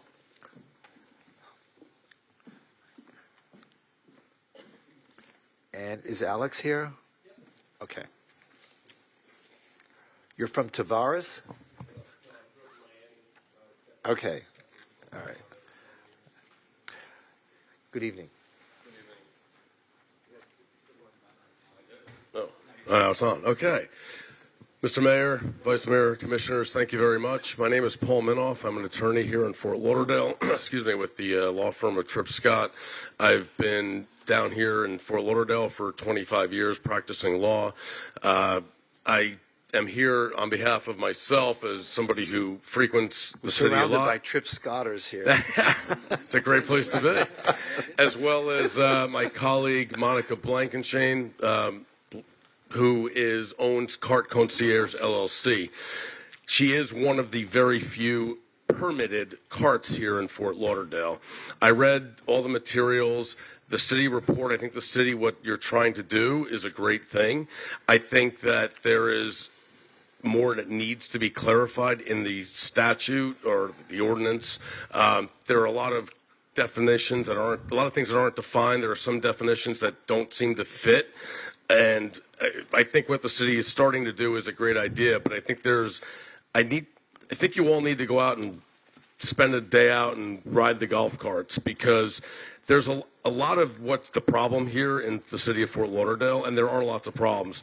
We're talking about 8 people on a 4-person cart, people dancing on the carts. First of all, it's embarrassing. Someone who lives and works here, That's all the fun about it. You're right. Until someone gets hurt and then sues the city saying you're not enforcing your laws. Or there are some of these people, I don't know if they have driver's license. They definitely don't have insurance. There are drug dealing going on. I've seen drinking on the carts by the drivers. It's a lot of stuff that the Fort Lauderdale police could clean up. A lot of what you're trying to do is a great thing. I could spend 10 minutes, which I don't have, to go through some of the comments. Is there a way that I can convey some of this? Talk to her. I will do that. Okay, great. I happen to Call use. me Paul. Do you know each other? We may have met once or twice. But I will say this: I was walking down A1A the other night, and I had to go to a destination that was just I couldn't walk anymore, and one of the golf cart people took pity on me and said, "Do you need a ride?" And hopefully he didn't charge you $200 for the no, 40 feet you were going. $5. Well, part of the problem that we've actually discussed, that there have been some public speaking, is that there are, and one of the things you're trying to cure is the fact that there's no regulation of rates, which is part of the problem, the way they're defined. But there's a lot of yeah, but he probably didn't even have a rate. He just no, because he doesn't have a permit. That's the probably problem. doesn't have a permit either. Yeah, but you know what? He had 4 wheels, and I needed them that night. Well, no, listen, I think it is. I needed to, but your points are well taken. We agree with you. No, I think it's great, and I think we need the golf carts. We definitely need the golf carts because we don't want all those cars, and they can easily navigate, but it's a free-for-all out there, and there's a lot of stuff, and especially late at night, and not that I'm generally out late at night. You know where it's a free-for-all? I'll tell you where it's a free-for-all. In Rio Vista, in Victoria Park, in Coral Ridge, where people drive aimlessly and without really concern with the other drivers and other golf cart people and children on the street. Oh no, that's the concern. The people that ride the commercial corridors, those people are far more careful than the dads and the moms that ride those carts in the neighborhoods. I don't disagree, but I disagree in the sense that the shenanigans that I see going on with the golf carts, they are cutting U-turns in the middle of traffic. They are blowing lights. It's rampant. I know. And who's the driver? That's the problem is the city doesn't know because these people don't have. We can't regulate the mom and dad who have a cart, but the people who are bringing people on board for money and who are doing shuttles, we do have to make sure that those people aren't putting people in harm's way, that they do have proper insurance, that they are licensed, and that if they don't, that the city is going to get them off the street somehow. And that's what this attempt is to do. Right, and it's a good start. Okay. And I will be happy to get with your city attorney and go over my comments with her. Great. But thank you for the opportunity to speak, Mr. Mayor. Thank you so much. Thank you. And by the way, Merry Christmas and also Happy Hanukkah. As one of the fellow Jewish folks here, I like to hear that once in a while. Well, we lit the second candle today up in my office, so thank you. Thank you all. Alex. She's the happiest lady in this whole room. 14, 15, 16. Yeah. Mayor, it should have been you should have lit the third candle. Yeah. Well, if this meeting lasts long enough, we may have. No, I think it was the third candle you lit today, not the second. It's okay. Well, it's the second candle. We had the Shamas candle, and then the second day's the second day. Tonight's the third night. Right, but this it's was the this third afternoon. candle. This was this That's okay. We can continue. Okay. Well, please go ahead, Alex. Good evening, Mayor, Commissioners, and City staff. My name is Alex Villamil. Yes, I do live in Tavares, but I grew up in Miami. I spent a lot of time We here won't in Fort hold Lauderdale. either of those against you. But go ahead. Thank you. Basically, I operate a professional pedicab transportation business, similar to kind of like golf carts, in multiple cities all over the state. And I do special event environments. I do appreciate the city's efforts to update Chapter 27 to streamline applications, clarify requirements, and align with Florida state statutes. I would like to respectfully highlight an important distinction. Pedicabs, including modern pedal assist pedicabs, operate very differently from golf carts and other motorized vehicles for hire services. Even with pedal assist pedicabs, they remain low speed, lightweight, and pedestrian adjacent, with operational characteristics closer to bicycles and motor vehicles. When pedicabs are grounded under broader vehicle for hire regulations without clear permit caps, cities often experience oversaturation, which brings in an influx of a whole bunch of golf carts, pedicabs, and it causes a huge issue. It makes it very difficult for enforcement this makes enforcement difficult and allows unpermitted operators to enter the market, especially during peak tourism periods and special events. The absence of a cap and clear pedicab-specific enforcement also leads to inconsistent pricing and price gouging, which creates consumer complaints and damages the visitor experience. There are not failures of pedicabs as a service, but symptoms of not having pedicab-specific rules. I encourage the Commission to consider a separate, clearly defined pedicab ordinance or subsection within Chapter 27 that includes reasonable permit caps, clear enforcement authority against unpermitted operators, and transparency requirements for pricing. So do you support this ordinance then? I do support it. Yeah, definitely. Okay. Like the gentleman was saying, just people are charging absurd amounts. They come from all different cities, from all over the country. Tortuga Boat Show. I mean, those are huge events. You're talking about people doing crazy things that it's dangerous. And he's right. If something does happen and they're not insured with the city, or the city doesn't have record of them having, VIN numbers or whatever the case might be, they're not going to sue the person that injured them. They're going to come and they're going to sue the city. It's going to be huge liability, a lot of money spent out. All right, so that, can you wrap? Yep. Can you conclude This your approach remarks? improves safety, reduces complaints, strengthens enforcement, and supports Fort Lauderdale tourism economy. Thank you for your time. Thank you. Thank you so much. Okay. Anyone else wish to speak on this item? Someone please move to close public hearing. Moved. So Second. Moved and seconded. Please call the roll. Commissioner Sorensen? Yes. Vice Mayor Herbst? Yes. Commissioner Glassman? Yes. Commissioner Beasley Pittman? Yes. Mayor Trentalis? Yes, the public hearing is now closed on OFR 3. Would someone like to introduce OFR 3? Introduce for approval. It's been introduced. Please call the roll. In ordinances of the City of Fort Lauderdale, Florida, amending Chapter 27 of the Code of Ordinances of the City of Fort Lauderdale, Florida, titled Vehicles for Hire by amending Article 1 in general, repealing and replacing Article 2 taxicabs with Article 2 rental cars with chauffeurs and sightseeing vehicles, and Article 3 motel or hotel courtesy cars with Article 3 non-motorized vehicles for hire, and repealing Article 4 rental cars, Article 5 rental cars with chauffeurs and sightseeing vehicles, and Article 6 non-motorized vehicles for hire, thereby removing references to certificates of public convenience and necessity, and implementing an administrative review and permitting process for the operation of vehicles for hire, amending certain definitions, defining a low-speed vehicle, and revising insurance provisions, and providing for severability, repeal of conflicting ordinance provisions, providing for a correction of scrivener's errors, and providing for an effective date. Commissioner Sorensen? Yes. Vice Mayor Herbst? Yes. Commissioner Glassman? Yes. Commissioner Beasley Pittman? Yes. Mayor Trentalis? Yes, and OFR 3 is approved on first reading. We now have a walk-on. It's a motion approving an increase in contract cost capacity for talent booking agency. Is this a motion? Yeah, this is a motion.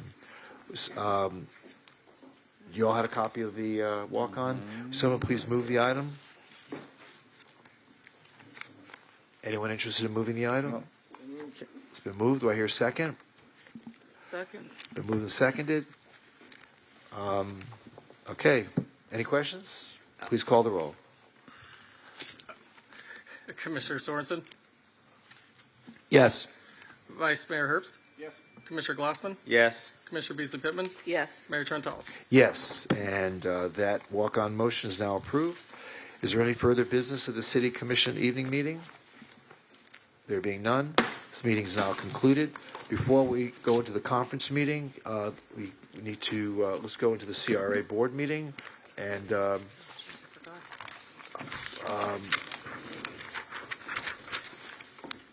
please call the roll. Vice Chair Herbst? Commissioner Glassman? Yes. Commissioner Beasley Pittman? Yes. Here. Commissioner Here. Sorensen? Here. Chair Trentalis? Yes, here. I'm here. M1, motion approving minutes for the December 2nd, 2025 Community Redevelopment Agency Board meeting. Someone please move the item. So moved. Second.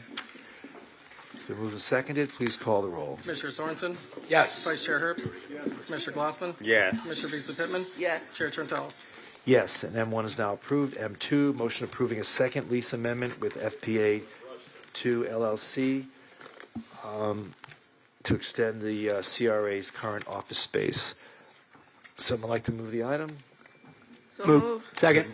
Been moved and seconded. Please call the roll. Commissioner Sorensen? Yes. Vice Chair Herbst? Yes. Commissioner Glassman? Yes. Commissioner Beasley Pittman? Yes. Chair Trentalis?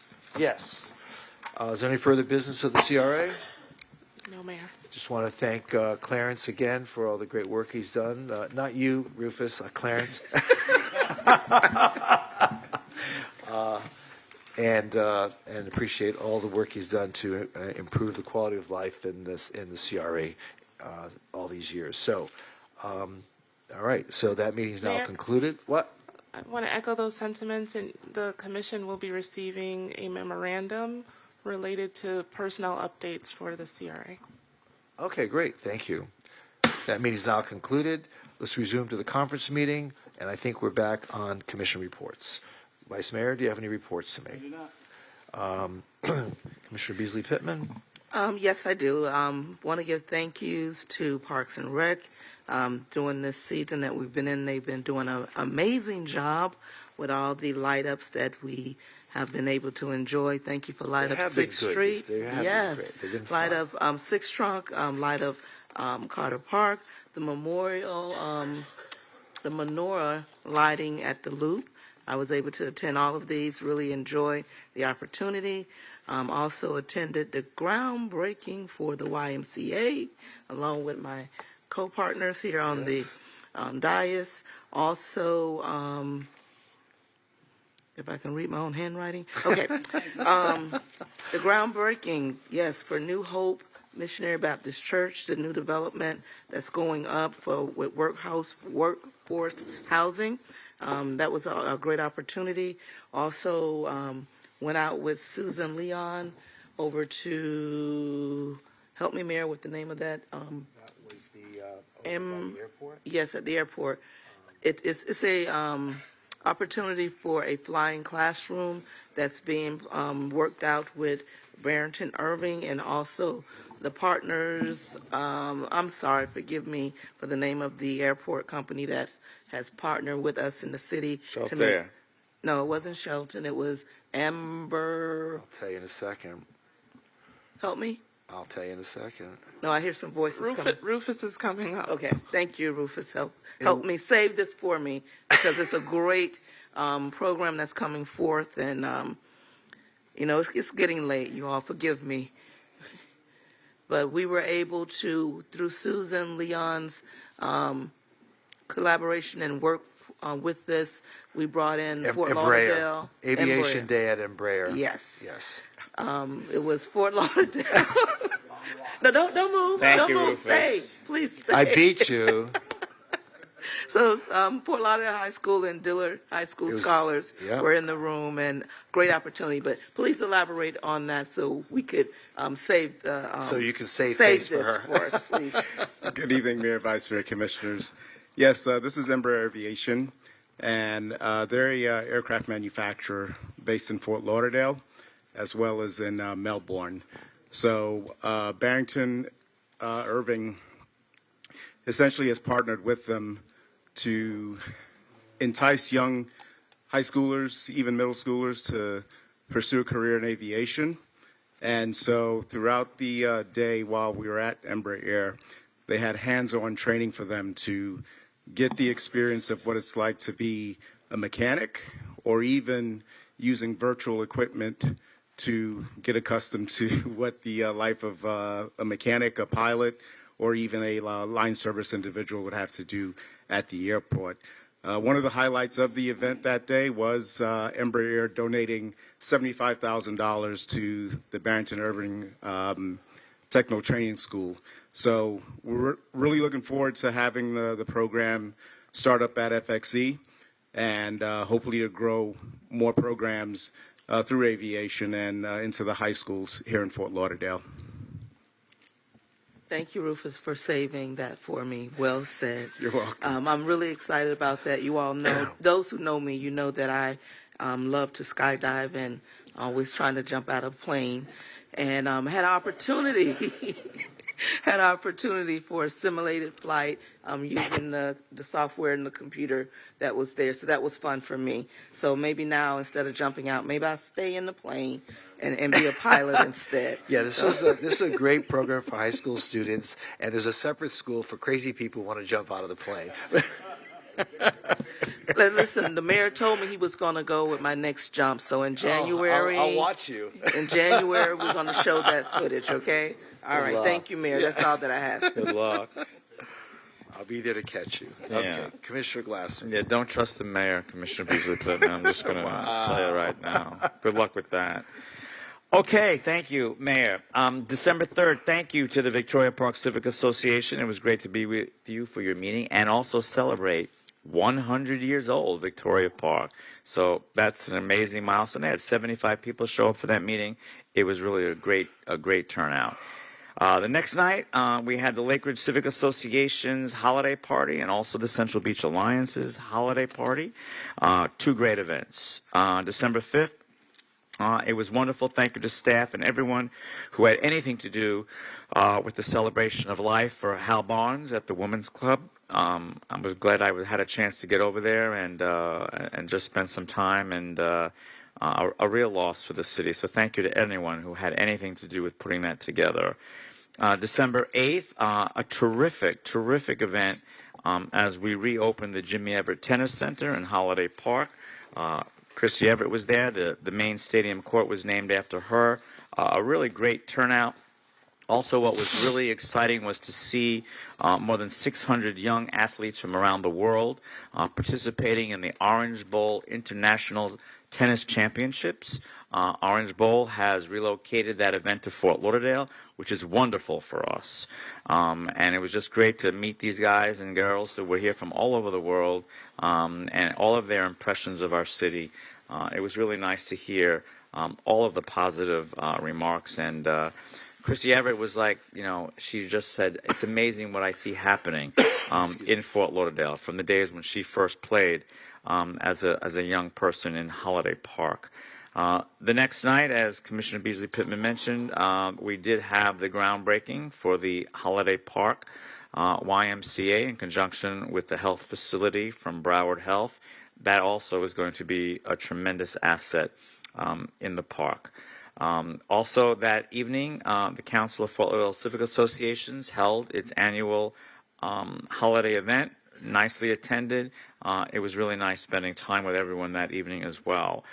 December 10th, I want to thank the Nurmi Isles Civic Association for its police roll call lunch. It's really always great to do these police roll calls and spend time with the residents who show how appreciative they are of what our police and also, I would say, fire do for us on a daily basis. I would say we had over 30 officers there at the home of the hosts, and a really nice representation from the neighborhood. So everyone that was in attendance had a really nice box lunch to take with them. A couple of different shifts came in and out, and it's really very heartwarming to see the relationship that the police have with these neighborhood associations, and I always enjoy those roll call events. So again, thank you to everyone involved with that. December 11th, at the Galleria Mall, we had the Greater Fort Lauderdale Chamber of Commerce Holiday Social, again, very well attended. Also that night, we had the Fort Lauderdale FOP Holiday Party at Tap 42. Both events were terrific. A lot of laughs, a lot of good time. Again, a great spirit in our city throughout all of these events. Thank you to staff. Thank you to Parks and Rec. Thank you to everyone from Winterfest for the Winterfest Boat Parade, December 13th. As Commissioner Beasley Pittman mentioned, on the 14th, we had the first night of Hanukkah celebration at Las Olas Oceanside Park. Very well attended. So thank you to all, again, Parks and Rec, for helping put all of that together. It was really a nice event. December 17th, that's tomorrow, I guess, we have the topping off ceremony at the International Swimming Hall of Fame for the Ocean Rescue Building. So I'm looking forward to being there tomorrow, and then tomorrow evening.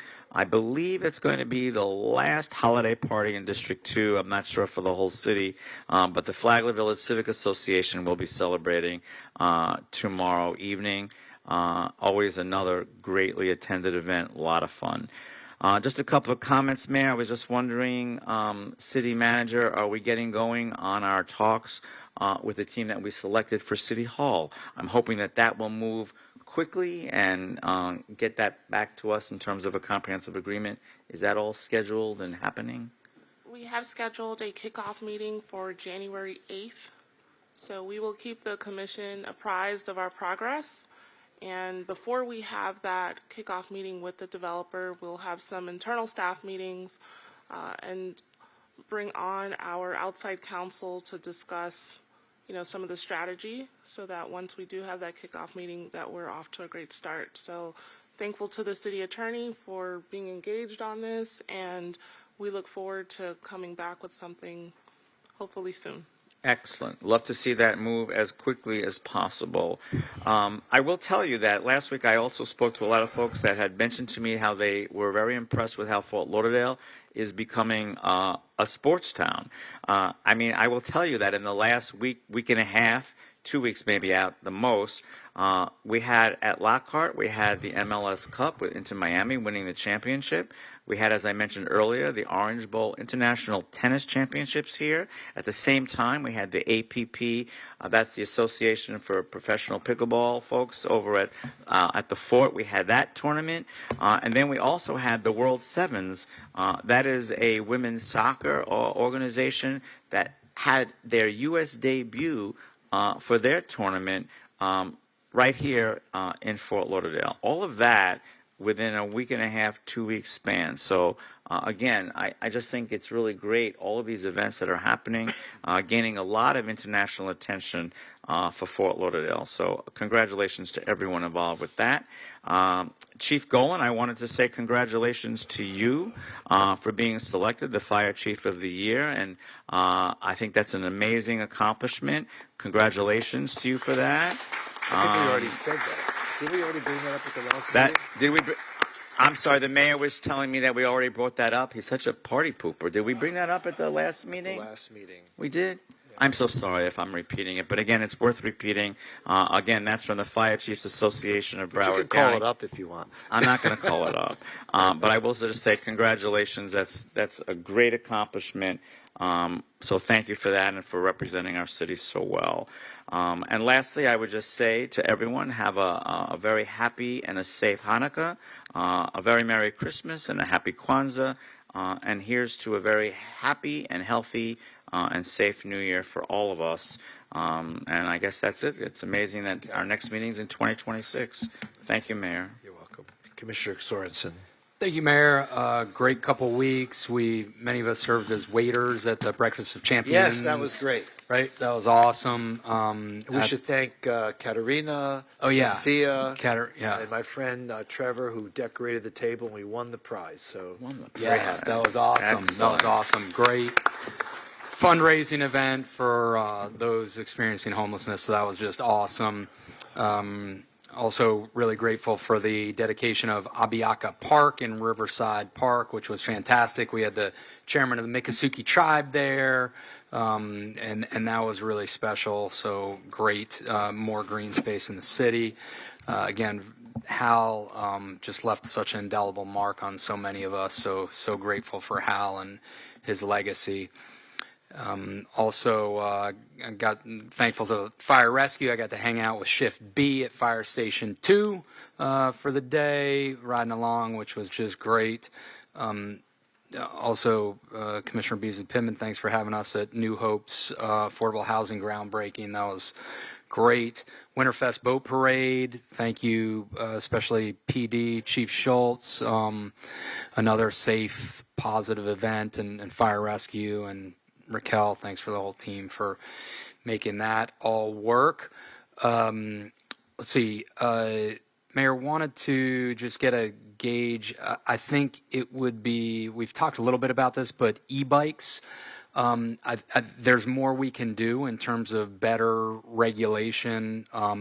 There's greater kind of limitations we can have on city property, sidewalks. There's a lot we can kind of do there that I'd like to explore. I've been talking with the city attorney's office about that. There's ways to identify kind of the age requirements and a whole host of things. So could we kind of have the city attorney look at some options for us on that?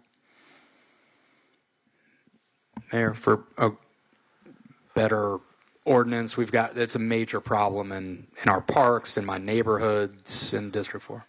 Yes, I agree with you. How did you do that, Commissioner? Sure. Is that okay? Is that enough feedback? Okay.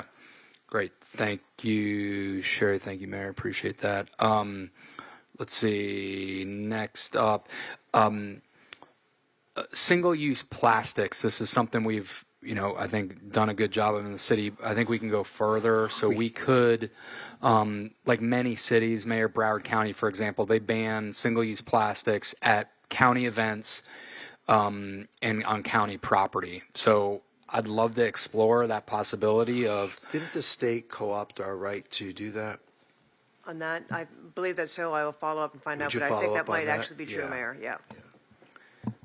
Okay, if you can follow up. I don't think that's what I've heard, but okay. Commissioner, I'll look Great. into it right away. Okay. Let you know. Thanks. That sounds great. Thank you. Thank you. Let's see. Mayor, we've also talked about drones versus fireworks, and if I remember right, I think we had good sense of exploring using drones instead of fireworks. For 4th of July? Yeah, so for 4th of July, and then for New Year's. So I just wanted to get a gauge of kind of what we're. New Year's is kind of a lame fireworks display. Yeah. I mean, it's not like a big spectacular thing. What did you find out? We do have a 4-minute fireworks show planned for New Year's. Oh, we do. Okay. To the tune of about $6,000. Yeah, it's pretty lame. But We also have a I'm drone sorry, show but planned. it's not even. It's like something you do in your backyard. Right. We also have a drone show planned for Yeah. New Year's, so the intent was to do both, but we could amend the plan should the I'd love to commission- just do drones and see how it goes. I don't know if we have time to engage a drone. We have a drone we operator. We do. Yeah. Oh, okay. We've already planned for a drone show. For New Year's? For New Year's, it would be earlier in the evening, but maybe we could have a discussion about the best timeline if we are not going to have fireworks. As long as we don't defer that till January. We'll save you on that one. Always a comedian. Okay, great. So we'll just explore just drones for. If that's the consensus, Yeah. we're happy to do that. We could try it out, see what it sounds like. Usually drone shows come with music, though. They don't just you don't just see them floating in the air. There's usually a musical accompaniment. So are we prepared to do that? Carl looks like he wants to share Carl, something. tell us how you're going to entertain us. Entertain you, we will. Just real quick, just if there is a desire to only do drone shows, I believe there is a penalty that we will have to pay for the fireworks that we currently have ready. So I want to say $5,000 or $6,000 or so. Well, then let's do fireworks for New Year's. Can we do both? Absolutely. Our intention was to do both. Okay, I'd like to see what quality of drones we do, because if it's lame also, then I'd hate to have Fort Lauderdale be known for having such, weak entertainment for these events. We're the happening place, okay? Okay. Yes, and in fairness, the lameness of it is, of course, you don't have the extravagant 4th of July kind of setup, but this is like, hey, New Year, here we go. Hey, I've seen what they've done in China, and it's amazing what drone capabilities they have, and there's no reason why we can't do it here in America. I agree with you. We open up that pocketbook, we'll make it happen. Talk to that lady. We will have live entertainment as well, so it promises to be a very magical Festive. night. Okay, so what you're saying is the anchor drop, December 31st, is what we're announcing also. Make sure everybody knows about that. That is correct, and we have a special entertainment that we typically don't have in Philip Phillips that we have an executed agreement with, so that'll also be a part. Wow. Repeat the name? Philip Phillips. Of American Idol fame? Yes. Wow. When is he coming? When is he coming on? Was that in the 80s? All right, just ignore him. Ignore him. Did he come in second to Kelly Clarkson? Oh, Okay. that was Justin. Ben, please continue. Yes, Ben. thank you, Mayor. Thank you. One last Take thing. it, One last. Carl. And Raquel, I don't know the right way to kind of share this information with the commission, so I just figured. Growing up, I was lucky enough to have different internships that helped me think about jobs and professions and careers. And so I've been talking with the Boys and Girls Club of Broward County about having I call it a one-day internship program, which is going to working with kids who might not normally have access to opportunities like that, and basically saying, hey, what if you could pick one job, Mr. and Mrs. High School student, what's one job you'd be interested in doing, and whatever that job is. And then we would match them with that profession for a day so they can kind of live, feel it, experience it, ask questions, and kind of see what a future could be if they're interested in it, or even figure out they don't want to do that, and then, great, cross it off the list, and next time. So it's with Boys and Girls Club, and so it'll involve, some students from, I think, maybe my district, and maybe Commissioner Beasley-Pimmey yours. So I just want to kind of share that, and then I'd love to, just as we're doing that, make sure that lines of communication are open, and anyone that wants to participate from a commission could help or be part or not. So is this like a real-time junior achiever type opportunity? Exactly. Yeah. Just like a one day, start in the morning, thank them all for being there. And then they would go with the Boys and Girls Club transportation to these job sites, do it for the day, and then come back for a debrief and celebration. So they're open throughout anywhere in the city? We'd have to get sponsors who'd want to invite kids to come to their places of work. That's a chore. Exactly. Yeah. No, and I'd do that. I mean, okay. I'd be one of them. And again, anyone that. So in other words, if someone says, "Hey, I want to be a lawyer," great. Or others can reach out to a lawyer and match that person with a lawyer through the Boys and Girls Club. Or hey, I want to be a chef or whatever the case may be. I like the idea. Yeah. But could I suggest that maybe we do it within the city, and maybe we can begin to plant a seed for those individuals to consider career opportunities with us? Yeah, absolutely. Love to do it. And I want to, so I've done that before, and we did so some people want to be firefighters or police, so they did, so that would be a big component of it. Absolutely. Okay. So, yes, we could work on that, Commissioner, in conjunction with Susan Leon, our Chief Education Officer. Great. And I agree that, our primary or initial focus could be on the city and our various departments. Maybe we can create a recruitment pipeline. I don't know. Exactly. So it sounds good. Okay, cool. Thank you. That's it, Mayor. Thanks. Okay, I need a motion to extend the meeting 15 minutes. We still have business to do. Move to extend to 10:30. No, just 15 minutes. 10:15. 10:15. 10:12. Well, if you people won't suck all the oxygen out of the... How much business do we have left? Well, we got my report. We got city manager's report. Oh, okay. Can you hurry up? Yeah. Has there been a second? No. No. Hurry up. A second. Oh. I'll defer to the city manager. Do you have a city manager's report? Well, you all announced everything that I wanted to announce just about, but the only thing that was missing is that driver engineer Alexander Pritchard was awarded the Firefighter of the Year from the Fire Chiefs Association of Broward County. So it's the same association that awarded Chief Golan the Chief of the Year award. So I just want to highlight him as well. Does that complete your report? Yeah. Okay, so I'm gonna talk right now. So there are a number of events that took place, and I just want to recognize again Lisa Scott Founds for an amazing year of Winterfest events, the Black Tie Ball, the Grand Marshal event, everything that she did this month just brought the holiday season to a peak that everyone really loved the idea of what goes on in our city. So my hat's off to her committee. The people that worked on the event, everybody did an amazing job to make the whole year and the whole program such a success. I also want to announce that on Thursday there's the grand opening of the Omni Hotel at the port. Everybody on the commission is invited. That's at 2 p.m.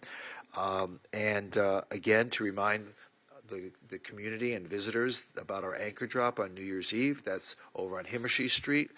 Festivities begin at 2 o'clock in the afternoon. Carl, where's Carl?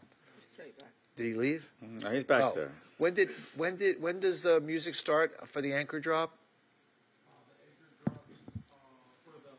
Yeah. 7 p.m. What time does Philip Phillips take the stage? Anyway, he's already talked, so he's not allowed to talk anymore. Oh, okay. He's trying to take over my time. Okay. And again, I want to thank Jack Seiler and the entire Orange Bowl committee for what they were able to do to bring the Orange Bowl event to Fort Lauderdale, taking it away from other very worthy cities, and now Fort Lauderdale is the situs for this annual event. And for the effort that board made in enhancing our already great Jimmy Everett Tennis Center by creating the Chris Everett Stadium and improving all the other courts. We really are very blessed to have great people in our community that look to do great things in it for kids and families. So that's pretty much it. I just want to wish everyone a Merry Christmas. I want to wish everyone a happy and healthy New Year.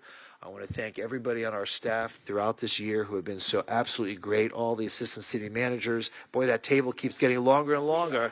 I want to thank our police chief, our fire chief, everybody who've really served our community so well throughout the year. We are a very, very lucky community to have such great people who work for the city and work on behalf of the city. And I also want to extend one great welcome to our new city attorney, Sherry McCartney. Sherry, do you have any thoughts you'd like to share tonight before we conclude the meeting? Thank you, Mayor. That was a very fun evening, wasn't it? Yeah. Yes, you got your feet wet. I got my feet wet, and I'm really we've hit the ground running with my team and working with the city manager, and we're moving right along. Thank you for your welcome. Well, thank you for being part of our city. We appreciate it. Mayor, you mentioned all the assistant city managers, so forgive me, but we also must congratulate Susan Grant, who just yesterday was recognized with the Excellence in Leadership Award by the Broward County City Managers Association. Wow. Correct? Oh, nice. Wow. Congratulations. Good. Congratulations. Awesome. Thank you. And okay, Mayor, one other thing.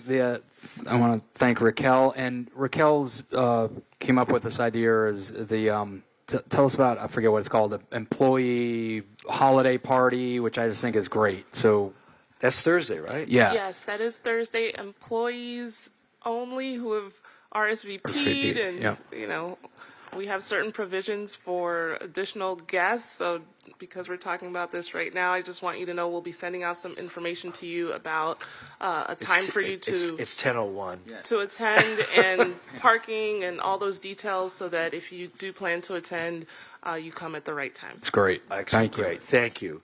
Meeting adjourned. Thank Happy you. New Year.